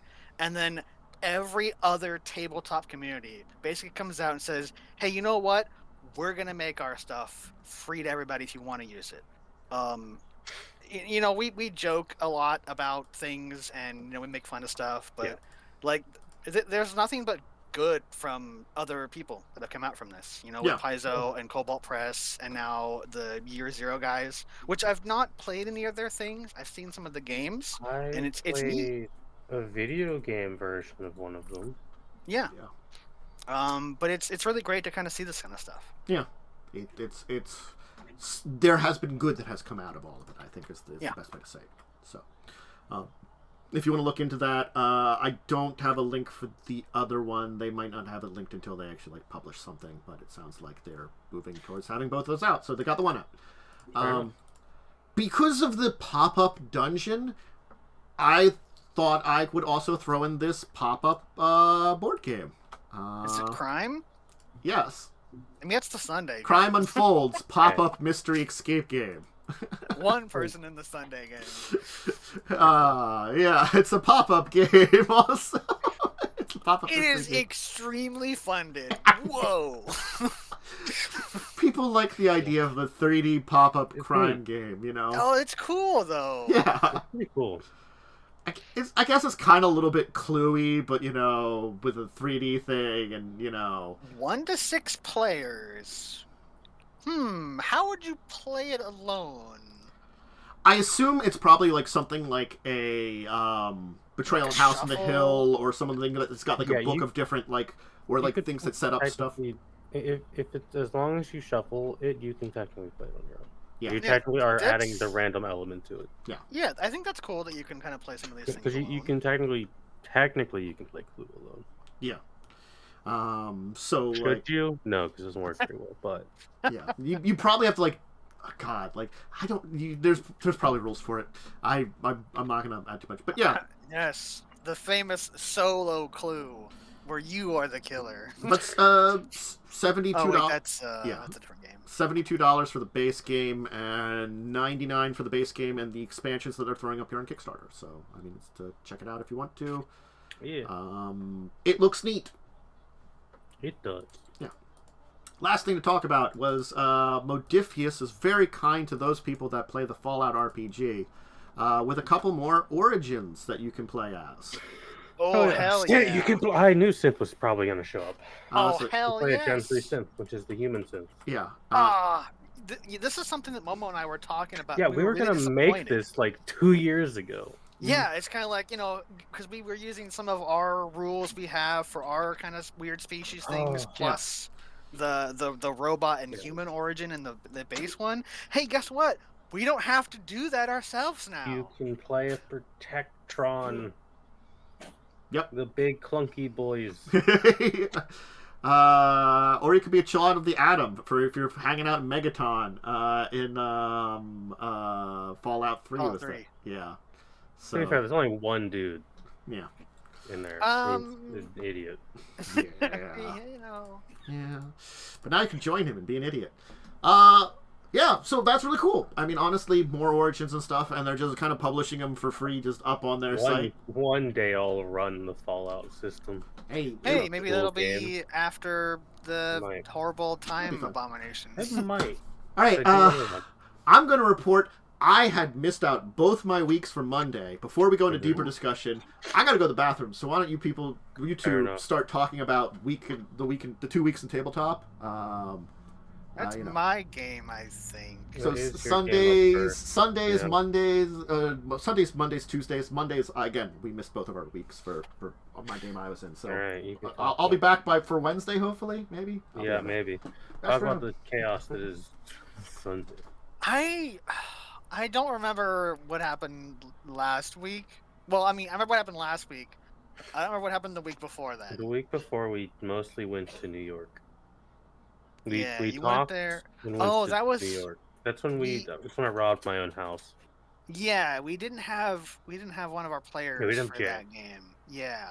So I think it was a little bit shorter of a session. It was shorter and kind of padded by my doing of things. Yeah, you went and talked to a dude who we backtracked and talked to again. I don't really remember what you guys talked about. It was a bunch of questions I don't remember. Yeah, mostly it was like, hey, some dude showed up, aka the FBI, and we're looking into stuff. And I unfortunately had to explain what happened. So they're kind of after you guys. So try not to get caught, because I can't help you if you get caught by the police. Because his influence does not extend that deeply. And then the nightclub, that's what happened 2 weeks ago. Oh, yeah, you flew out to New York. You're in what part? Brooklyn, I believe. Brooklyn, right. I knew it was like a B something. Yeah. I couldn't remember what it was. Yeah, and you went to a warehouse club, and you met with a cool vampire lady, and talked with her a little bit. She wanted you to basically prove that you could be trusted, so she wanted you to go and scout some place out, and then she hooked you up with a place to stay. I think she basically paid for it. She paid up for a hotel for us. Yeah. And then I randomly rolled because Cell's character was like, I'm going to find someone to hook up with. So it's like, well, you're in a club. It's bound to happen. So I rolled, and it was a rock gnome. Yep. And a random throwaway character that I memed about because it reminded me of the last time I played a Magic Earth game where I was playing a big buff Aasimar lady. I was like, yeah, sure, there's one at the bar. And you decided to go and chat with her, and I rolled some die, and it's like, yeah, sure, she'll take you home. And you abandoned the other person at the club who was too young to drink, and so they had a cab called for them, and they just went back to the hotel. That was 2 weeks ago. Exactly what occurred, yeah. Oh, yeah, I remember now. Oh man, it was so silly and funny. Yeah. Do we want to just go to the next week of Sunday?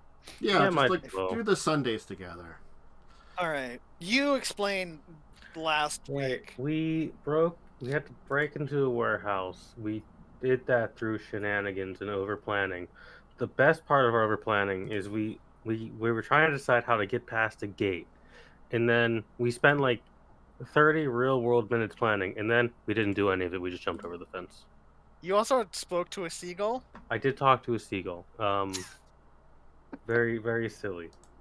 I think that seagull had a crisis. And also, like, murdered, like, some pigeons, I think. It did kill... Yeah, because I bribed it with fries. Yeah, and pigeons showed up to, like, steal the fries. So and, there like, was a bird fight. So probably no birds died, because that's not how bird fights work. But I mean, the seagull might have eaten the pigeons, honestly. So, typically when birds fight, they get the message very quickly that the food is not for them. Yeah. So they will back off. Like, when you said it went for... I was just thinking the seagull was eating the pigeons, honestly. No. It wasn't that twisted. It was after the French birds fries. typically get the message very quickly when the food isn't for them. Yeah. And then we broke into the warehouse. I feel like there could have been some steps taken to sneak around more efficiently, but Cell decided to charge the guards and murder them. Yeah, because there was like a door, and it's like, there's a door here. It's like, I opened the door. It's locked. I was gonna signal for the rogue to lockpick the door. But I guess Cell had other plans and dragged us into a combat. Yeah, it was like, oh, here's a locked door. It's locked. Oh, well, it's obviously barred on the other side, so we can't enter it. So let's just rush the guards. Question of, does it have like a key slider? And you said no. I'm like, okay, it can be picked. Before I could say that, Cell rushed the guard and stabbed him to death. It was a key. It was just a regular locked door. It wasn't electronically locked or anything. Yeah. So we fought a bunch of lizard dudes in a warehouse. There may be a conversation about one character's murder happiness. Killed and stole the souls of every lizard. In all honesty, if it continues, I don't see a reason why my character wouldn't just leave. Considering my character is a cop. Some cool magic FBI. Yeah, my character is literally a police officer. And then, is that it for your Sunday then? Or? No, we then fought a Final Fantasy VII reference. Well, there was a lizard who hulked out and a lizard got real buffed, but he didn't really do anything because he got the shit kicked out of him. He was surrounded by the entire party. He was surrounded by 3 melee characters and a adult dragon. Yeah, a dragon with reach who could bite him, and then you fight a horrible abomination that you basically one-shot. Yeah, I basically killed it with my own NPC because one of the players had to go and make food. So I'm like, all right, well, this NPC is half done. I guess they'll cast like I don't know, Scorching Ray, whatever, right? I rolled an 11, a nat 20, and a nat 20. So I'm like, oh no! And they did like 63 damage on a freaking Scorching Ray. Yeah, and so it's like, it well, died very quickly afterwards. Yeah, it ended up, not being as difficult as it should have been because of, 2 crits. Yeah. How it be. I ended up, not having Monday game. Worm, as said in chat, has had just work stuff for the past couple of weeks, and Hey, We're it going into a happens, man. dungeon, so you need to set up Yeah, a dungeon. you gotta prep those things, man. Yeah. So, Oops, all dungeon.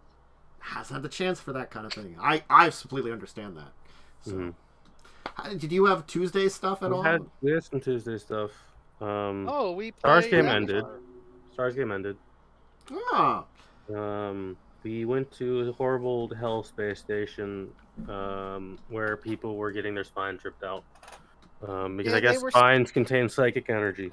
Yeah, they were stealing their psychic juices Yeah. from their bodies, which kills them. just spines ripped out. Okay. Yeah, your spines ripped out. That's basically what happened. So canonically, slugs in that world have I think a skull and a spine. Yeah. The slug people True. of that world. The horrible slug monsters. Yeah. Fought some horrible monsters. And then beat up a lady who basically had a dragon's breath weapon every turn because she had a flamethrower. But she got shut down immediately with one spell. And then I took the flamethrower from her and burned a thing to death. Yeah, there was a bunch of abominations, and then we blew the station up for good this time. And then we had... My character was originally from that station, and I blew it up a little bit when I left. You didn't blow it up efficiently enough. Yeah, I didn't blow it up enough. It wasn't blown up enough. Yeah, and then our characters went off and did things because the game ended. I destroyed a CEO corporation planet thing because they slighted me. And I was a very angry fox person in that game. Very petty person. You know, being experimented on made me quite angry with the world. I mean, it kind of makes sense. I'm just saying, I can see that. Yeah, that's basically that game ended. And then we played Avatar, which was fine. It's weird. It's a very strange system. I can't say if I like it or not because I would need to play something that spans more than one session. Half the mechanics don't fire if you don't do that. So it sounds like a session that you might want to or a game. That you want to do more than just a one shot. Because it's supposed to be like episodes. So because like episodes of the TV show, so you kind of need like maybe 3 sessions. It also feels like the system is not made to have more than one combat encounter a day. No, it's not a combat system. I struggle to say if I liked it or not. I had fun, but I mean, that could just be because I was hanging out with people I liked, right? Yeah. Yeah. I enjoyed it. Like the very first part of turn 1 or round 1 of the combat, I didn't get involved in because I really didn't know what I was doing, and also I was only half a character. It turns out. You are. You were missing some bits. Because it wasn't like I didn't read super far into the book because the book explains things really badly. The book isn't very well laid out for a rule book.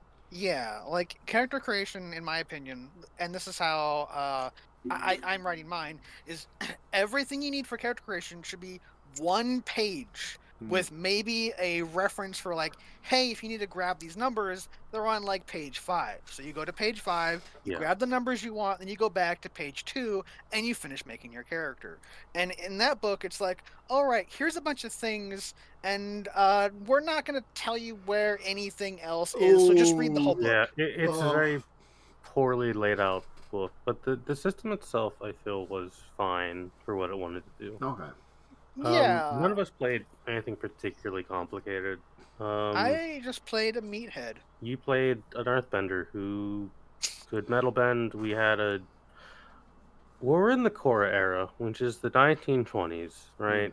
We had a Kyoshi warrior in full Kyoshi warrior dress for the one shot. They got memed at? They got bullied a lot. Yeah. Which makes sense. For being a freak. The adventure we were in was very on the nose, but I guess it's designed to be that way on purpose. Yeah. So a bunch of adults. Yeah, I'll put it this way: the adventure in question was written like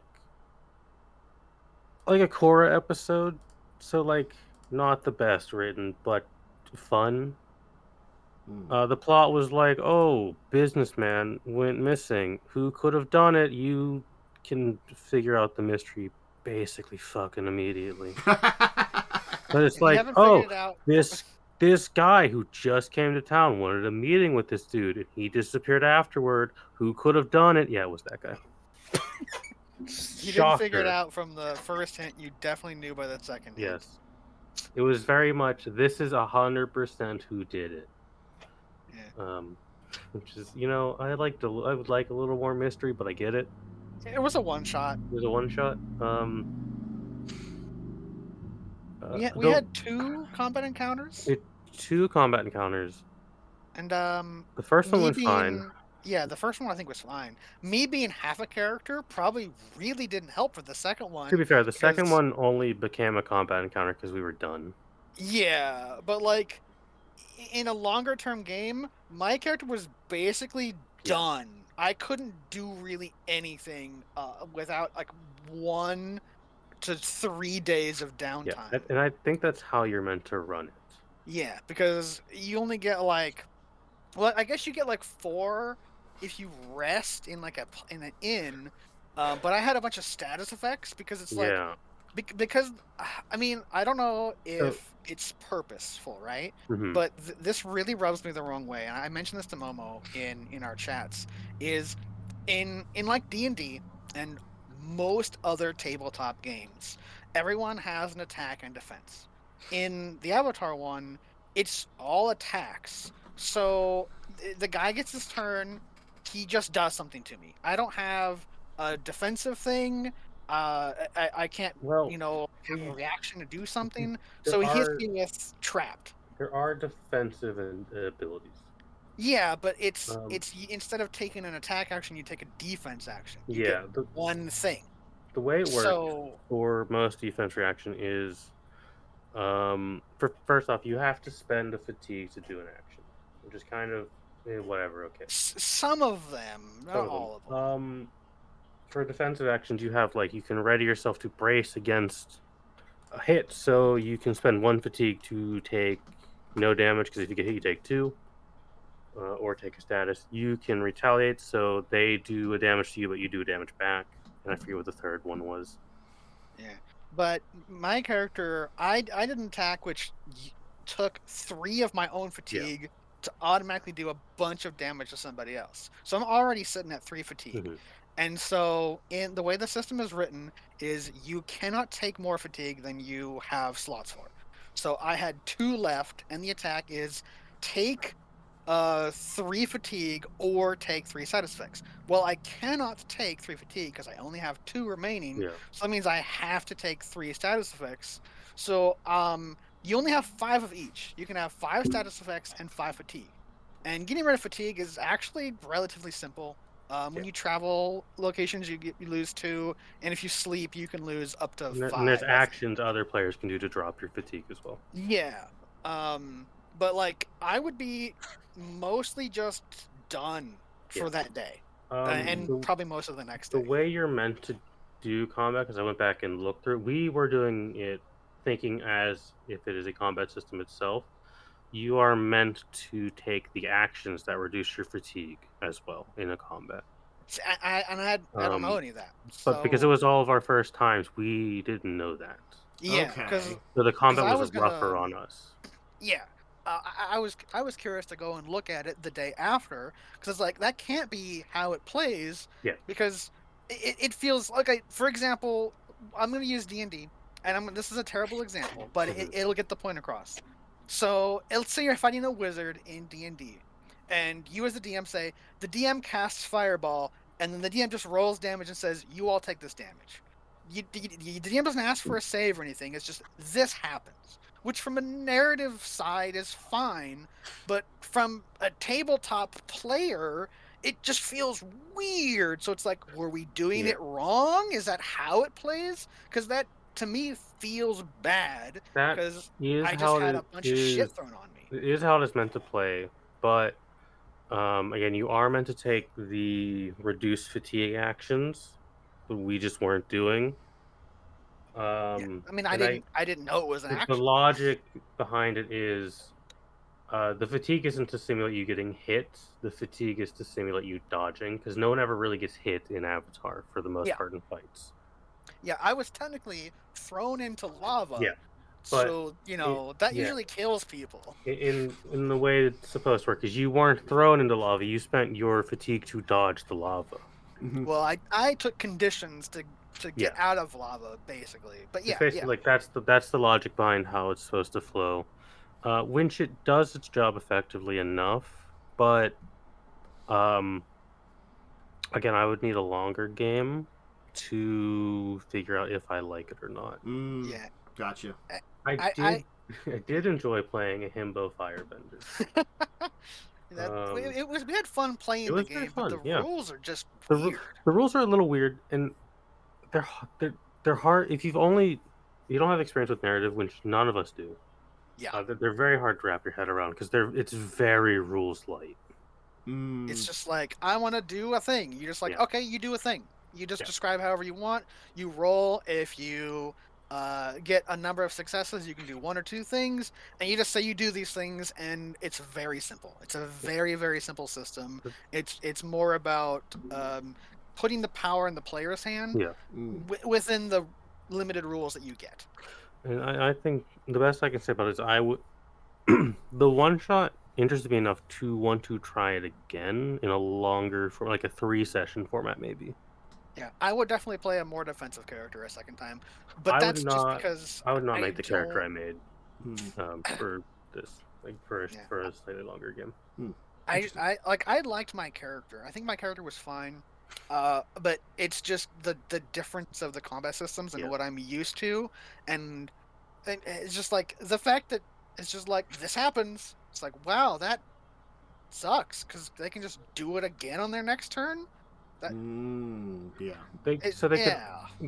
only do it again if they can spare the fatigue. Yeah, so I don't know what the cost was for them. I believe it's the same cost, that they're always taking a fatigue to do something. That's why they went out fairly quickly after one hit. I smashed them with a super huge attack, and then I think I rolled a super hit or something. So I had 2 actions or something. I don't remember, but I was able to do a lot to them, and I was really just surprised they were still up. So it might have just been too hard of a fight. Yeah, because I know in the last fight, which was kind of a meme fight, I did take the smash action, which granted someone in front of me a status. Because I was a firebender, I lit the ground beneath them on fire. They became afraid and just ran away from the combat, thus removing them without reducing their fatigue. Yeah. So I think you're meant to do things like that as well, instead of just downing people. I was trying to lock them down, but it was a solo fight for a bit, which is apparently not what the system is designed for. No, you are meant for the way it works is they are meant to be solo fights, but the guy we're fighting was way more difficult than we were supposed to, because Jay, instead of just being a normal earthbender, just like, okay, this is the last fight, one shot's over, this guy's a lava bender now. Wasn't really supposed to be, but he's fighting one guy, right? But I mean, and I'm not even a whole character. Yeah.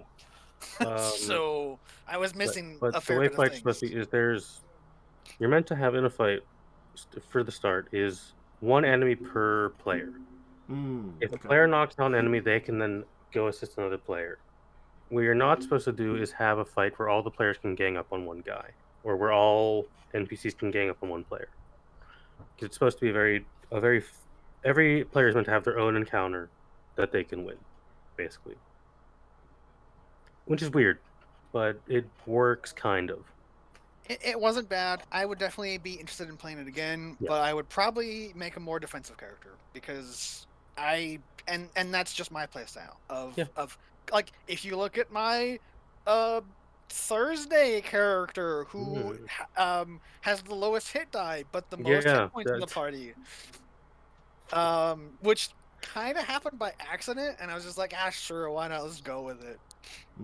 But like, it's just weird to have that system where it's just, hey, the enemy does a thing, here's what happens to you. That could have been also being done wrong. I haven't read the DM section. Yeah, it definitely made me want to read more about the combat because it might have been done right, and it's just such a jarring difference between where the enemy has a role or you have to beat a certain number to like successfully do something, as opposed to just and they do a thing, which is just very it's jarring and different to what I'm used to. But it was fine, I think. Sounds interesting. I liked it for the most part. We had Wednesday games. Wednesday. It got crazy. So I'm going to tell you the truth. I think I talked about this a little bit. My initial kind of planning coming into that first Wednesday was very little in comparison to what happened. What? I was definitely planning on having the inevitable show up. Because my first thing was, okay, I've got, like, I had enough of the base set up, and I was trying to figure out what everything you had done would have effects, you know. I'm like, okay, this has already had an effect. This I could kind of add to it as an effect, you know. I'm like, you know, getting someone on your side, you know, like, I thought about, like, if they don't suggest distraction, I could maybe send a distraction, because they've already, like, I'm like, the way this thing is set up as a dungeon, it's a very simple dungeon, but it's also kind of like a, whatever kind of dungeon sometimes, too. Throwaway dungeon. Yeah. Kind of. It really feels like that a little bit, which is unfortunate. It's just some of the, you know, design stuff that they kind of do sometimes with some of these dungeons. It was like, it's fine, whatever. I can... It's no water cave. It's definitely no water cave. So I'm like, and you already threw some curveballs at me, you know? So I'm like, okay, the inevitable shows up to help you out with this. I'm like, okay, they can offer you some things, you know? And I'm like, how about this? Takes you back, you talk with them about it. That's kind of like a neat set piece, I thought, you know. Yeah. I came up with that in the middle of the session, you know, more than him just showing up and talking about it. It got a little out of hand very quickly. It got a little weird quickly. It got weird fast. As a viewer, it's really... I mean, I stopped watching a couple times. Because it's just like, it's just too weird. It was more of a, for me personally, it was more of a like, man, I'm ready for this war, and then this happened. Like, oh, this is weird, and it threw me for that whole first session. That's why I didn't talk much, because I'm like, what is happening? What is this? You know, and I didn't hate it necessarily. Yeah, it just the weirdness of it took me out a lot. I can understand that. It's like my initial ideas then expanded with my interactions with you folks, basically, is what happened, you know, and that's sometimes happens, especially when you're doing something a little off kilter, and I'm trying to still balance it out with whatever the heck my kind of plans were originally, which were sort of there. And, you know, the idea that was suggested, was it like which was it one of you suggested the like take the powers away or something? I don't remember. I think it may have been, it was, I want to say, I think I mentioned something. You mentioned something related to the cleric, and I think Cell expanded on it. Yeah. So it was less that like I had certain things in place for plans, and when you expanded upon it, you like added things to my mind about stuff. So that kind of ended up being the first session. A lot of like, you know, okay, sure, sort of figured it out. We can kind of go with this. I do like Cell's suggestion on the divine things that like the gods were actually kind of cool. I like those kind of things. They're relatively balanced. None of the powers seemed like they were ridiculous to me. Was one of those things. They can. The one issue with it is if I compare what I got to what Joe and Cell got. Yeah. I kind of got like nothing. But Desna's obediences just suck. Is the problem. Yeah. That's just the problem with hers, because she has 4 of the best domains in Pathfinder. So they had to give her worse obediences. Whereas Besmara has some of the worst domains in Pathfinder. They gave her the better obediences. Well, it's also like I at the last moment decided to give Yakul the divine gift too, because I'm like, honestly, Yakul is the, like, out of everyone that has a high chance of dying in your team, he's 95% chance to be the one that dies. So I'm like, you get a death-free card once. I'm 100% fine with not getting Destiny's Divine Gift because it's broken. Yes, that's why It is just 20 rerolls. Yeah, Bismarck gives nothing. and then, like, Desna's got 20 rerolls. I'm sorry, 20 rerolls I would take any day of the week over the death out of free once. That is the best bonus you can ever get. Yeah. So it's sort of like, I'm like... the last boss and just use all 20 rerolls on them. Basically. Like, if you got that, like, early in a game, it would have been one thing. But you're very late into the game. Yeah. This is not a point to have that kind of thing. Well, points are very strong late game. Yeah. So, it certainly was...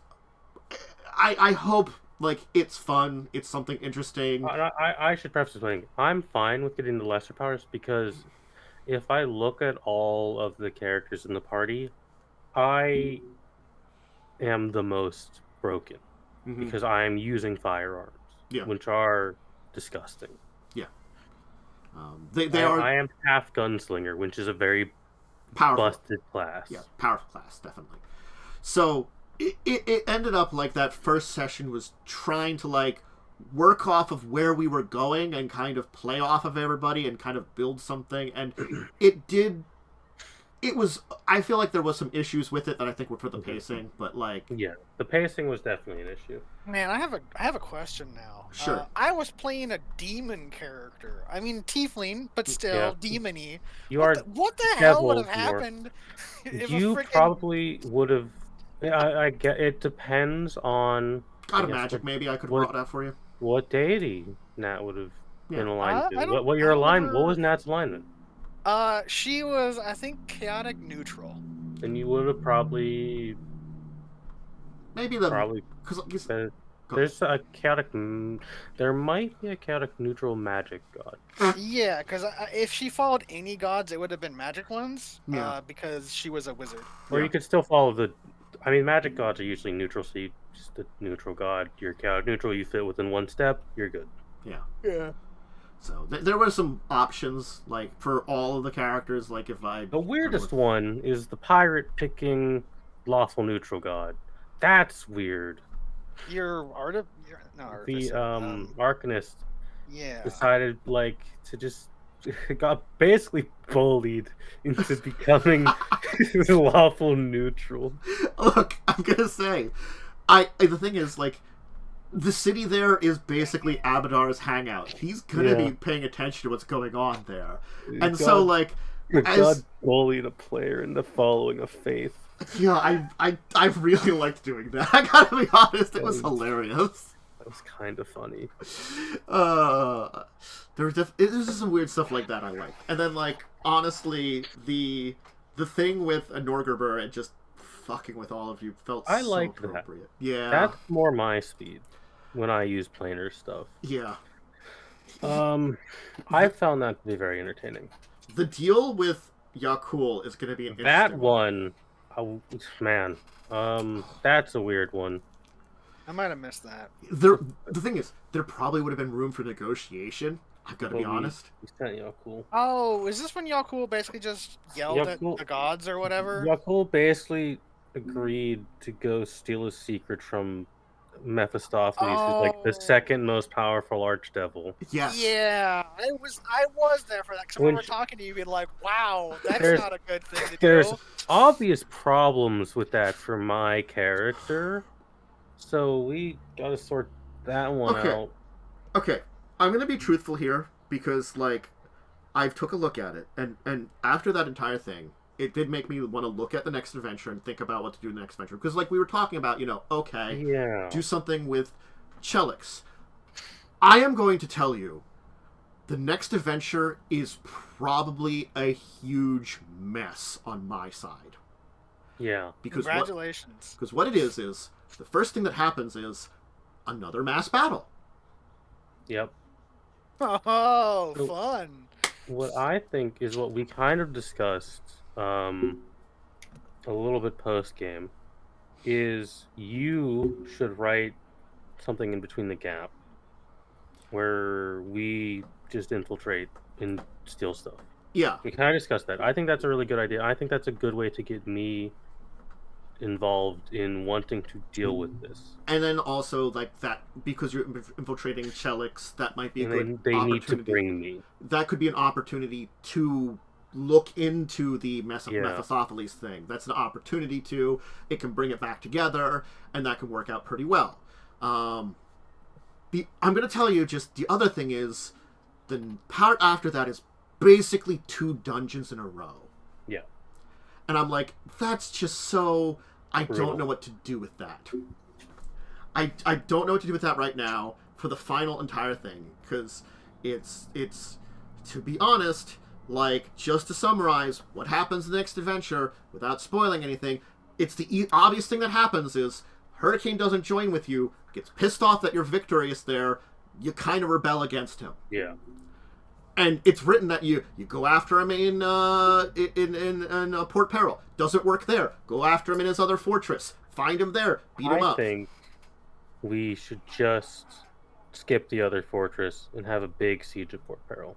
I think the idea... I think that's more entertaining. I think the idea maybe I was thinking about is maybe you have this armada now.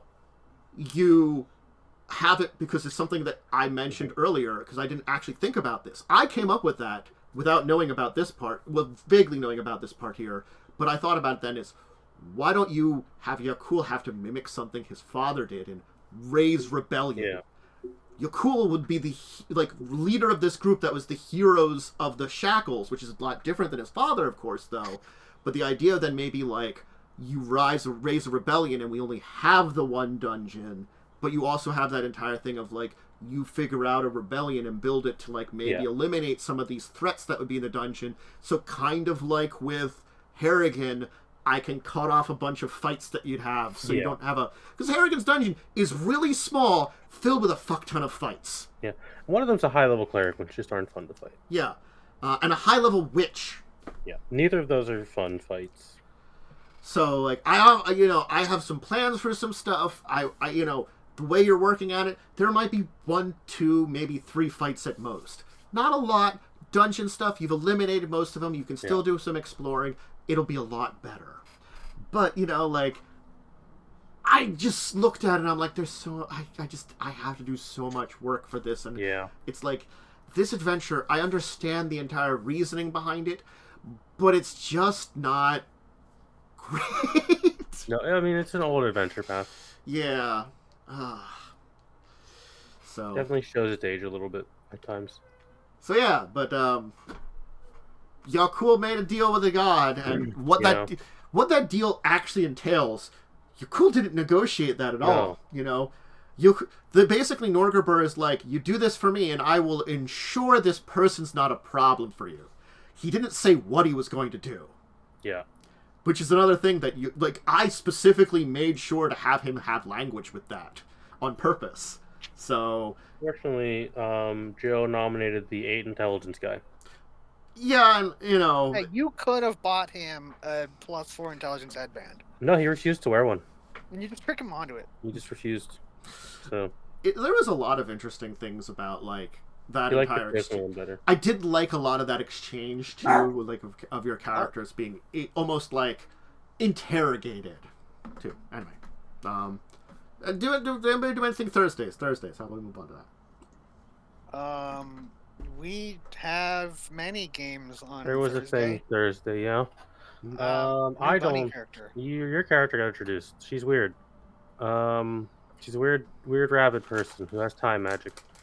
You went on your expedition into the Underdark. You fought some awful things in a tunnel.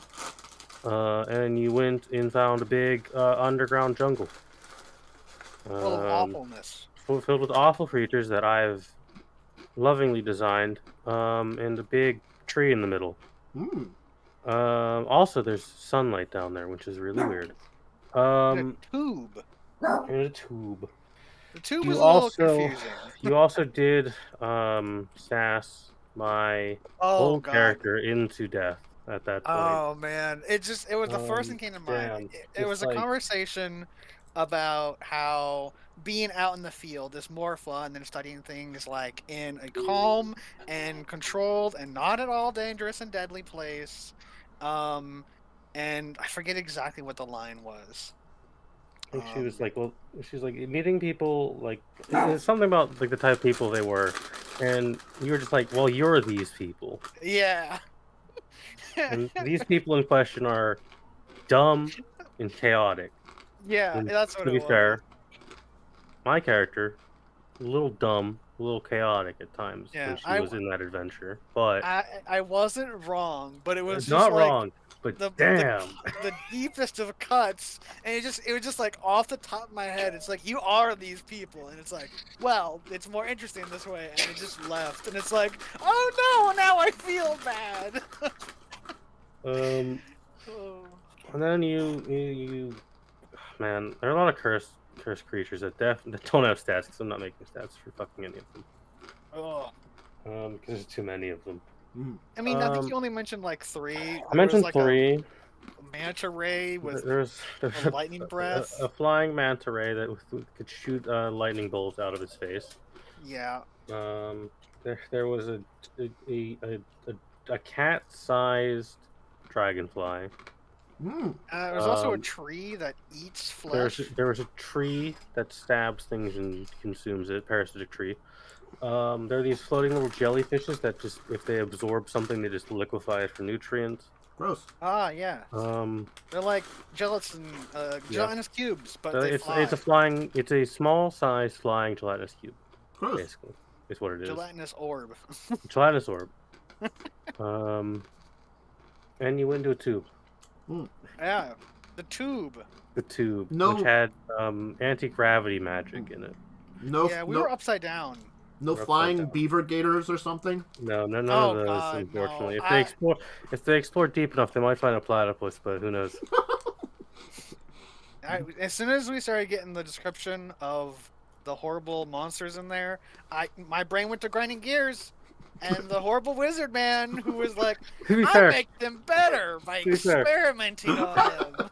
To be fair, these ones are naturally occurring. Yeah, these aren't horrible abominations. These were not of experimentations. science. These are just naturally occurring creatures that are just trapped down there. These are natural abominations. Yeah, these are natural monstrosities. It's not a random guy going, "I made them better." No. I've grafted giraffe legs onto this man. Now he can kick people harder. Absolutely not. Cool. They're not created. They're just naturally evolved.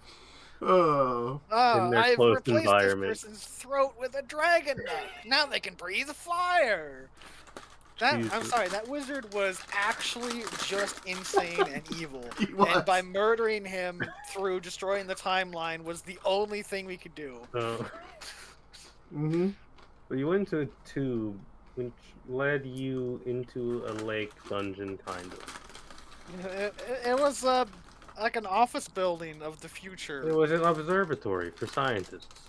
And it was upside down and not in time. Yeah, it was frozen in time. Yeah. Because a big thing about my setting is the time is just unstable.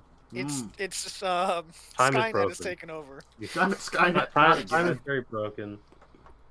It hasn't come up, but in some places of that world, there is just basically time fall from Death Stranding, which is time that ages things, or which is rain that ages things. I don't think that's come up, but we have because you're in a snow place, so it's not going to come up. Yeah, what about time snow? Into the past? You have walked into the past once before. Yeah. We fucked with the past. We did fuck with the past a little bit. Technically, we stole a pen. Yeah, you stole a pen from the past. We also vandalized a window. I broke it. You did break a window. That was so the poor past. Anymore. So rude. Yeah. It's okay. They all died. Make room for another civilization. They're probably all very dead now. It doesn't matter anymore. Very much. Basically, I was stressed, so I probably described a lot very poorly. But I mean, that happens sometimes. I mean, at one point, I was gonna ask you to take us to a blank map, but when it was more just like, oh yeah, there's 2 rooms and they go down these places. Like, we don't really need a map because it sounds like you're just it wasn't a very big place. Yeah, it sounded like it didn't need a map, and when we got to a place that needed a map, it was more of like, it would be like a town map. Like, here's some things. Do you want to go to them? No. Okay. Yeah, pretty much what happened. You basically found some stuff. You found a keystone that was really weird, had weird markings. You found instructions how to make keystones. Yeah, but only the one that I found, I think. No, it's just it's instructions how to make keystones, but it also had coordinates for that specific. Okay. See, you can use the instructions to make any keystone, but it had specific coordinates on it. Okay, yeah, because we found a keystone. It was like, think of what is it? It's the Stargate, right? Yeah, it's basically Stargate, and the keystones are basically coordinates. Yeah, and we found one that's for the planet we're on, but there's like an extra step on it, so it will probably take us somewhere on this planet, or perhaps somewhere through time and space. Which is why my character was like, let's not. Maybe we shouldn't use this, because who knows what will happen. Also, there was a recording here that says, hey, don't let the horrible space monster rock into the gateway network. So there was 2 reasons to maybe not use the portal. Which is fair enough. I'm glad someone in the party can talk Cell out of his terrible ideas. Thank God, it finally happened. It doesn't happen often. But yeah, like there's basically a big rock from space crash landed into a lake and spreads living metal, more or less. It's very plant-like metal. You didn't, though, which is shocking. I thought you would have destroyed it. But everyone's like, hey, let's just leave now. Yeah, I thought you were going to blow that up. When you could have just... You found out it was weak to fire. Yeah, and I have the fireball spell. And then you didn't... 3 times. You didn't do anything with it. So, I have that for the future to fuck with. I mean, I guess. Honestly speaking, I might just go back in there and fireball. I mean, there's no problem with that. You can easily get back in and do it. We do have a pyromancer, right? You do. She's not 100% a pyromancer anymore. No, but she's split between gravity magic and pyromancy. I imagine she's still got fire spells, though. She has Immolation. Yeah, okay. Which is a 5th level fire spell. I feel like I'm going to tell her we should go back in there and, burn that place. You two can probably go do that. And you two should probably go and study its time problems, because you're both kind of the experts on that. Yeah. Okay, sorry. What? I was doing time problems and floating through space, which doesn't really work, but I did it anyway. I guess that's story. I was very confused. Sorry. Is that a radar? Or... I think it's just too much exposure to Star Trek. Honestly. True. I mean, I think I could have described the tube a little better, but I can't. It's like, man, it's the problem of I can't really tell you. In character, it's an elevator because your characters don't know what that is. It was a magic elevator. Yeah, it was a magical elevator, and you're definitely not gonna know what your character might. I mean, but the others certainly don't. Elevators have existed for a long time, right? Because you think of a mine, right? There's elevators to go to mines, but they're not modern day elevators. This was a future elevator. Yeah, and it also used magic. Yeah. So it's not even current day elevators because we don't have magic in Earth, unfortunately, or fortunately. Probably fortunately. I mean, there'd be a lot of things that'd be solved with magic, but also that you'd have evil wizards. You just have evil wizards, and no one wants evil wizards. True. But yeah, I thought that's basically all that happened. Honestly, is they explored a lake bed ruin. I had fun describing the lake because it was like real weird. Because it was kind of a city, a small city beneath the lake, but there was an air bubble holding all the water back, so it didn't flood. It was Final Fantasy XIV. Kind of. I knew exactly what it was. It's like, it was a little bit based off of that place, yeah. Yeah. Shadowbringers, I think. Yeah, it's based off of the last area of Shadowbringers. Yeah, I forget what it's called, even though I The just literally read about it. Well, the area is called the Tempest. City is. I don't remember what Yeah, the city's called. the city name is the thing I can't remember. Even though I read Amarok. a whole Amarok. bunch. Ah, yeah. Be the Ancients. Yeah. You made me have to look up the history of elevators just there. I mean, their elevators are very old in real life. I mean, I think they were just called lifts before. Yeah. Yes, well, I mean, like, honestly, it's like I forgot until I looked that up that the Roman Colosseum had elevators. Yes. Yeah, It's they like, were had human them for a powered, but they were long still time. elevators. yeah, I'm like, oh god, yeah, I forgot all about that. Anyway, Yeah. Friday? That was Thursday, right? No, we don't do anything on Friday. Oh, No, okay. Fridays are over. Fridays are. Ah. We were potentially gonna talk about character creation on Friday, but then We one person were. didn't show up. Lynn Oh, no. got stuck at work, and I was stressed and tired and had to do life things. Because Friday, had to drop papers off at a bank, which took way too long. And I got home and I'm like, oh, I need to make dinner. And by the time dinner was done, it was 7 o'clock. I'm like, well, I'm just going to fucking go to bed because I'm tired. Yeah, fair enough. I mean, it literally will only take like It'll take 5 me to like 10 minutes. yeah, it'll take me 10 minutes to make a character. Because I remember most of it. I just don't remember skill points and Yeah. the stat. I'm pretty sure I have a lot of the rules and stuff updated, so they should be easy to Yeah. read. I think the only thing that isn't updated is some of the traits, but we're not doing a full game, so it doesn't really matter. You're not going to high enough level for those to really Yeah. matter much. I did expand on the magic stuff, so there actually is a limit to your tier. So it's not like, I'm gonna cast a 100-foot radius firebomb and hit everything on the map for 2d6 damage or something. It's like no, there's limits to power now. I realized I didn't have that written up exactly before. I tried to do a good job of imposing those kind of limits on myself in the first playtest. Yeah, I knew you weren't gonna be like too crazy with it because we had talked about it a lot. Yeah, I try not to be crazy, especially with playtests, because I actually just want to show you the mechanics work and everything. Yeah, that's gonna be this Tuesday, so we'll be able to talk a bit about it. All right, cool. Well, I guess that's a good week because I don't think people do anything. Well, I mean, other than like me and you,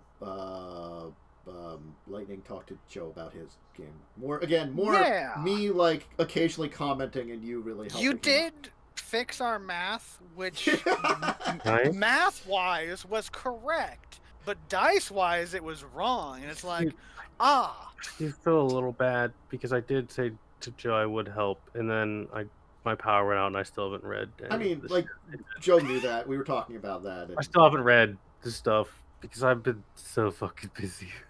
Yeah. Joe's messaged me a couple times, and it's like, I'm in the middle of something. I'm sorry. Yeah. Yeah. Happens. But no, it was fine. It's getting an update because it's something from like 20-30 years ago, probably. Like, it's an interesting system that Joe wrote. Like, I'll always say, like, as much as I've busted on it and like made fun of some of the things have been choices as a DM that I've like that's different than the actual system. The system was always an interesting concept. I always thought it needed some work, but I thought it was always an interesting concept. Yeah, I think some of the suggestions. I mean, a lot of it too. If you think about it, I mean, like I'm 36. I'm gonna be 37 this year. Woo! I've been playing D&D and video games for basically my whole life. Like the first video game I played was back in the late 90s. So I've been playing video games for like 30 years almost, and I've been playing D&D for like 5, and I've been playing D&D video games for like 12 to 15 or 16 years now. So I have a lot of experience with D&D related stuff. And so when I went into making mine, I stole things from 5th edition, I stole things from Pathfinder, I stole things from Stars Without Numbers. I have my own ideas, to kind of throw in there. So the system I'm working on is a big amalgamation, and it mostly just needs play testing to kind of get it dialed into, does this feel fair and balanced to what I'm trying to present? And because I have a lot of that experience, when Joe was like, here's the thing, and we were talking about the rules and stuff and how it's written. Now, some of them weren't there. So it's like, I'm assuming it's based on this by this writing, but the page that would explain these rules is missing, so I just kind of had to guess and infer. And I actually was kind of correct in some of it.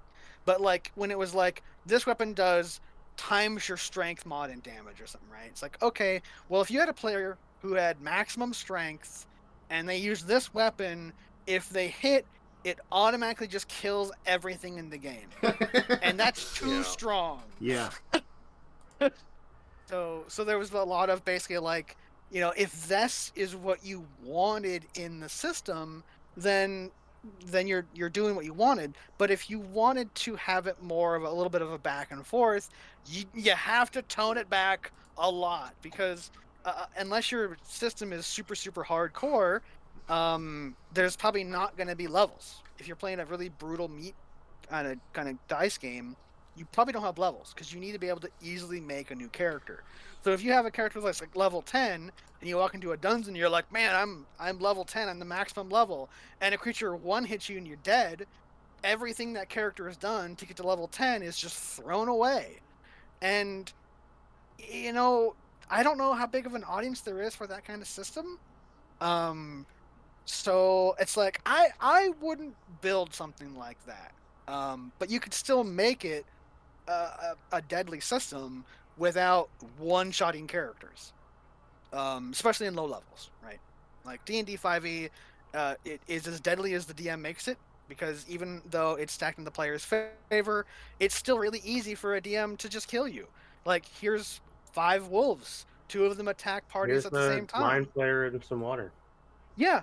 And then, like, when the character goes down, there's 2 wolves next to you. One of them bites you, 2 failed death saves. The other one bites you, you're dead.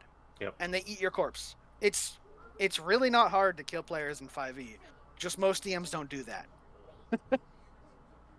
But yeah, we skipped the deeper discussion, but it was a pretty long... I was thinking of originally just skipping it anyway when we got to this. It was a long episode, though. Yeah. So. But yeah, that's our week in tabletop, I guess. Yeah. We did things. Yeah, like when we started the deeper discussion with like everything that happened, I was like, or our week in tabletop, I was like, maybe we'll just skip this for this week, and it should be fine. That's what I kind of thought. So, we will definitely skip it for this week. That feels like a good. So we're not getting an insane episode. A little longer than normal, but it's like slightly longer than normal. Yeah. 30 minutes longer. Yeah. So good enough with all the goddamn everything that happened. There was a lot. Thanks, Wizards, for putting both of these things in the same week almost, you know. We skipped a lot of the D&D stuff, too, because some of it's just like, it's PR. One of it was nothing stuff. There's just so much nothing stuff that happened. Like, if you want to look at this whole thing, those links help, and you can always look it up. As I said, I'll see if, by the time I put this up on YouTube, if, like, someone like Nerd Immersion has a full review of what happened at the thing, you know, or someone else if I can find something. Because I was trying to find some good articles on it, and there really isn't a lot of people that have published a lot of good articles in the, you know, couple of days since it's been happening, you know. Turns out most people have to process this shit or figure out something, or I have to find something. I don't know. Anyway. But, thank you two for joining. It definitely was a good episode. If you missed my episodes this week on Talking Tabletop, I recommend checking that out. I had a Pathfinder 2E1 where I went into more ancestries. I went into the uncommon ancestries. You do those so early. I'm asleep half the time. I do them no, that's my normal streams. The other ones are at 1 o'clock in the afternoon for me. I remember seeing it and being like, oh, that. And then I must have been busy or something. Because some of the times I wake up or something and it's like, my streams are morning. 6 o'clock in the morning. And I'm like, I'm going back to bed. Oh, look, Tantus is streaming. 6 o'clock in the morning? I would not have been up. That's 9 o'clock for me. Yeah. But you've had streams that are early. Oh, God. I haven't streamed like that in a long time. I've stopped doing that. That's too early. But even 10 for you. Oh, yeah, that's true. 10 for you is still like 7 for you, yeah. Yeah, I usually like 7 is the earliest I wake up, and it's usually 8 or 9 is when I get Yeah, up. so that I can So- understand that I'm So start it's that like, stuff woo! earlier, but look, I am just too tired. Some of those, like, I really wanted to watch more of the Subnautica because the stupid fish crafting is hilarious. But I like, I just spent couldn't. all of yesterday trying to find a fucking laser cutter, and I don't know what to do. Because it's nowhere. It doesn't. I think I have to go back to Monday when I found one of it, find out where that was, and just like dive deep into wherever I could possibly find pieces of it. Because I'm like, Have you been to the mushroom biome where all the parts usually are? yes, The big mushroom. Even inside the Aurora. I was inside the Aurora. The Aurora. You get to a point in time, you need a laser cutter. Yeah, you need Yeah. the cutter. But I was just thinking, like, is there blueprints on the way there? Because I think you get prawn suit blueprints normally. Yeah, there's But some. that might be behind a laser door. Most of those are behind the laser door. There was a few in Yeah. one of the rooms, which I did go Um, to, but it Have you turns out there's. have you gone to the deep second underwater base I've in the for the I forget what's Degrassi the people. yeah, I forget I've- what the biome was called. Yeah, Like, I at the end of last session I hit that one up. okay, because there's usually stuff there. I had to rebuild my Seamoth and my Death Module because I got it killed by a Oh. Reaper because I had to go to the dunes to check out stuff. Now, I will give you, Ah, the dunes had something that I kind of needed because I was thinking to myself, I hate the dunes. getting your prawns, because I don't have a Cyclops. I don't think it's going to be feasible to make a Cyclops. I'm going to have to take my prawn suit down to like the lava zone to do things. Oh, no. So I'm like, okay, a grapple might be good. In the dunes, I found Yeah, the you'll need blueprints that. for the grapple. I'm like, okay, cool. Now I feel confident about like sending my prawn suit down there and getting it back up. Of course, Yeah. purple tablets need kyanite. Yep. Orange tablets Oh. were easy to make, but my purple You sure? tablets, You sure they don't need purple fish? no, apparently not. It needs fucking kyanite. And I'd watch those streams, but Subnautica gives me extreme anxiety. That's true. It's a game. It I- is. I- When I you do have not. we have a legitimate fear of the ocean. Not for me. I do not like going out into the dunes. That's one of those things. It's like because the reapers are all around. You never know when they're going to hit you. That's The- like, The deep water, and sometimes when you're on the surface in deep water, really, really unvibes me. mhm. I need to see ocean floor Yeah. at some When- point. Yeah, no, I remember the exact point when I stopped playing is when you get to the first deep area where it starts getting dark. No, I'll afford the game. I was like, I'm Yeah. done. Yeah, no. I- it's- I think the just because I've had to go to different biomes than I normally hang out with, I've been getting a couple different soundtracks and some also like, I'm sorry, some of those like things are just like background noises of things because it's sort of like I think it's because my random start location is like in like the sparse reef, so it's just like weird Leviathan noises in the background constantly, and I'm like, this is just really unnerving. I can understand why people get freaked out. I'm just like, hey, can I just spend the whole game in the shallows? No? Alright, no, I'm done. That's the safe sallows. Can I Oh just stay god. in the starting zone? No? Alright, well, then I'm not playing your game. So Oh. tomorrow I might like do the farm up all the stuff for the freaking prawn suit, so I've got that, and I might just off stream just like fuck around trying to get the laser cutter, honestly, because that's just it's the only thing I need to beat the game at this point in time, and I haven't been able to find it. My question to you is Subnautica's randomizer done in such a way that you can't be locked out of progression? It shouldn't. I did look up. Because Go ahead. what you might have to do, because Subnautica is such a large game, is you might just have to spawn the blueprint in. That's what I was thinking about, and looking up if there was like things that I could look up where things might spawn, generally speaking. Some of the fixed locations were there, like the tablets. The fixed locations were still there, right? Yeah, fixed locations are still there. So fixed blueprints are still there. Yeah. But the thing, I mean, it's been like actual years since I played it. You get way more blueprint spawns than you ever need. You will never be like, I need 3 blueprints, and there's only 3 blueprints on the map. It spawns tons of them. I think the thing is, I feel like because it was sort of randomized the amount of blueprint spawns, I think I've been a little unlucky. And like, yes, there are more, but there have been plenty of times where I'm like, is there a blueprint in here? And like, out of like 5 things, maybe 1 has a blueprint. Yeah, because there's 2 underwater bases. There's the mushroom one, the deep mushroom one, Yep. and there's the super deep squid one. Yep. I know for a fact that one, the super deep one, has more blueprints. I forget what it is normally in the game. It might be some depth modules or... it had a box, and it had some things that were like... nice, like... Oh, I think there's like a water purifier. Yeah, water purifier. Yeah. It's not worth it for me to build a water purifier, I'm gonna be honest. Like, the weird thing is, the bleach route is so easy because turns out that a floater plus titanium equals bleach for me. And they don't change the food recipes, but also, bleach plus a different type of fish equals battery. So, I need to make a shit ton of bleach anyway, so I just am doing that for water. Yeah, it's so cursed, but so good. I love the it's the warp gun or something? Yeah. You need that to make a grow bed? It's just so insane. I'll just look at that, I'm like... craft this gun I'm and like, turn it into dirt. The stasis cannon. Yeah, stasis cannon. I'm like, okay, we're not making grow beds inside anymore. I mean, but you have the small pot, which you can have the light bulbs and the lantern fruit. Yeah, I really gotta do the potatoes small in them as well. Yeah. I gotta do the small pots. Like, I've got like 3 small pot recipes, and one of them is like ridiculous, and the other one, like one of them is actually easy. I think like one of them required purple tablets or something, and I'm like, what? I love it, but it's so cursed. But yeah, so. Anyway, my Resident Evil randomizers. Oh god, those are cursed too. I'll do more.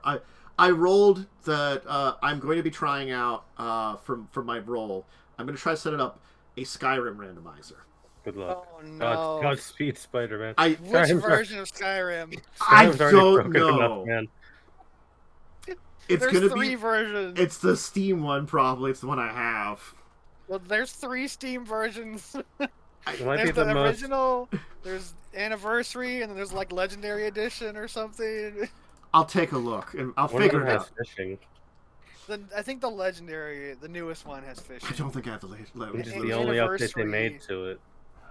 Anniversary, I think, is just the base game bundled into one, and maybe 1 or 2 bug fixes. There's a couple of graphical upgrades in the Anniversary Edition. The thing I'm most mad about is they added new spells, but I think they added them only in the Anniversary or Legendary Edition, and they're like the most broken spells They also ever. added backpacks to increase your carrying capacity. Yeah, I mean, I have mods for that, but like, I'm mad. I want those spells. No. I'll try to play around with, see if I can get it working. That's going $60 first. I've already give Todd Howard his money.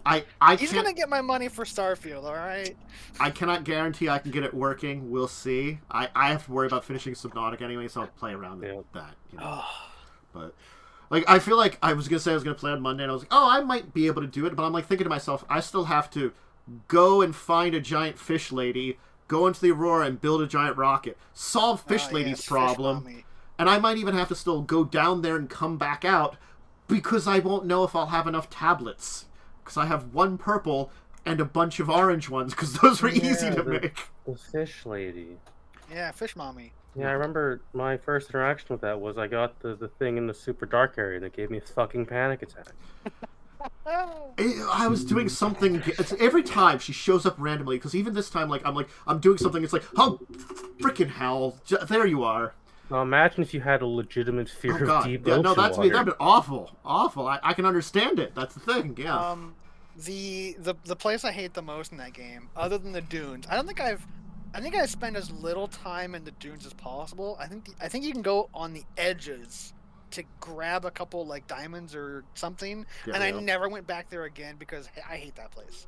But the next worst place is the Rocky Fingers biome or something.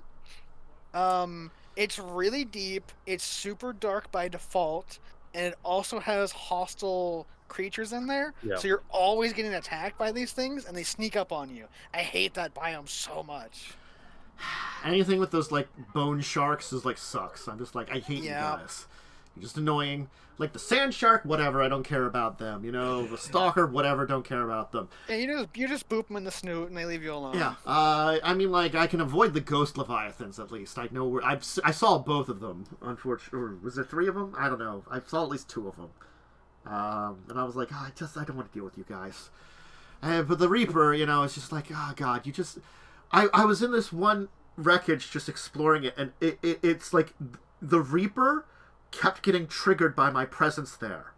So it's like I'm inside, and I have to like then wait for it to like temporarily like back off to go back to my Seamoth to get air again and come back in because my Seamoth was hidden in a place it couldn't get to, and it just kept trying to.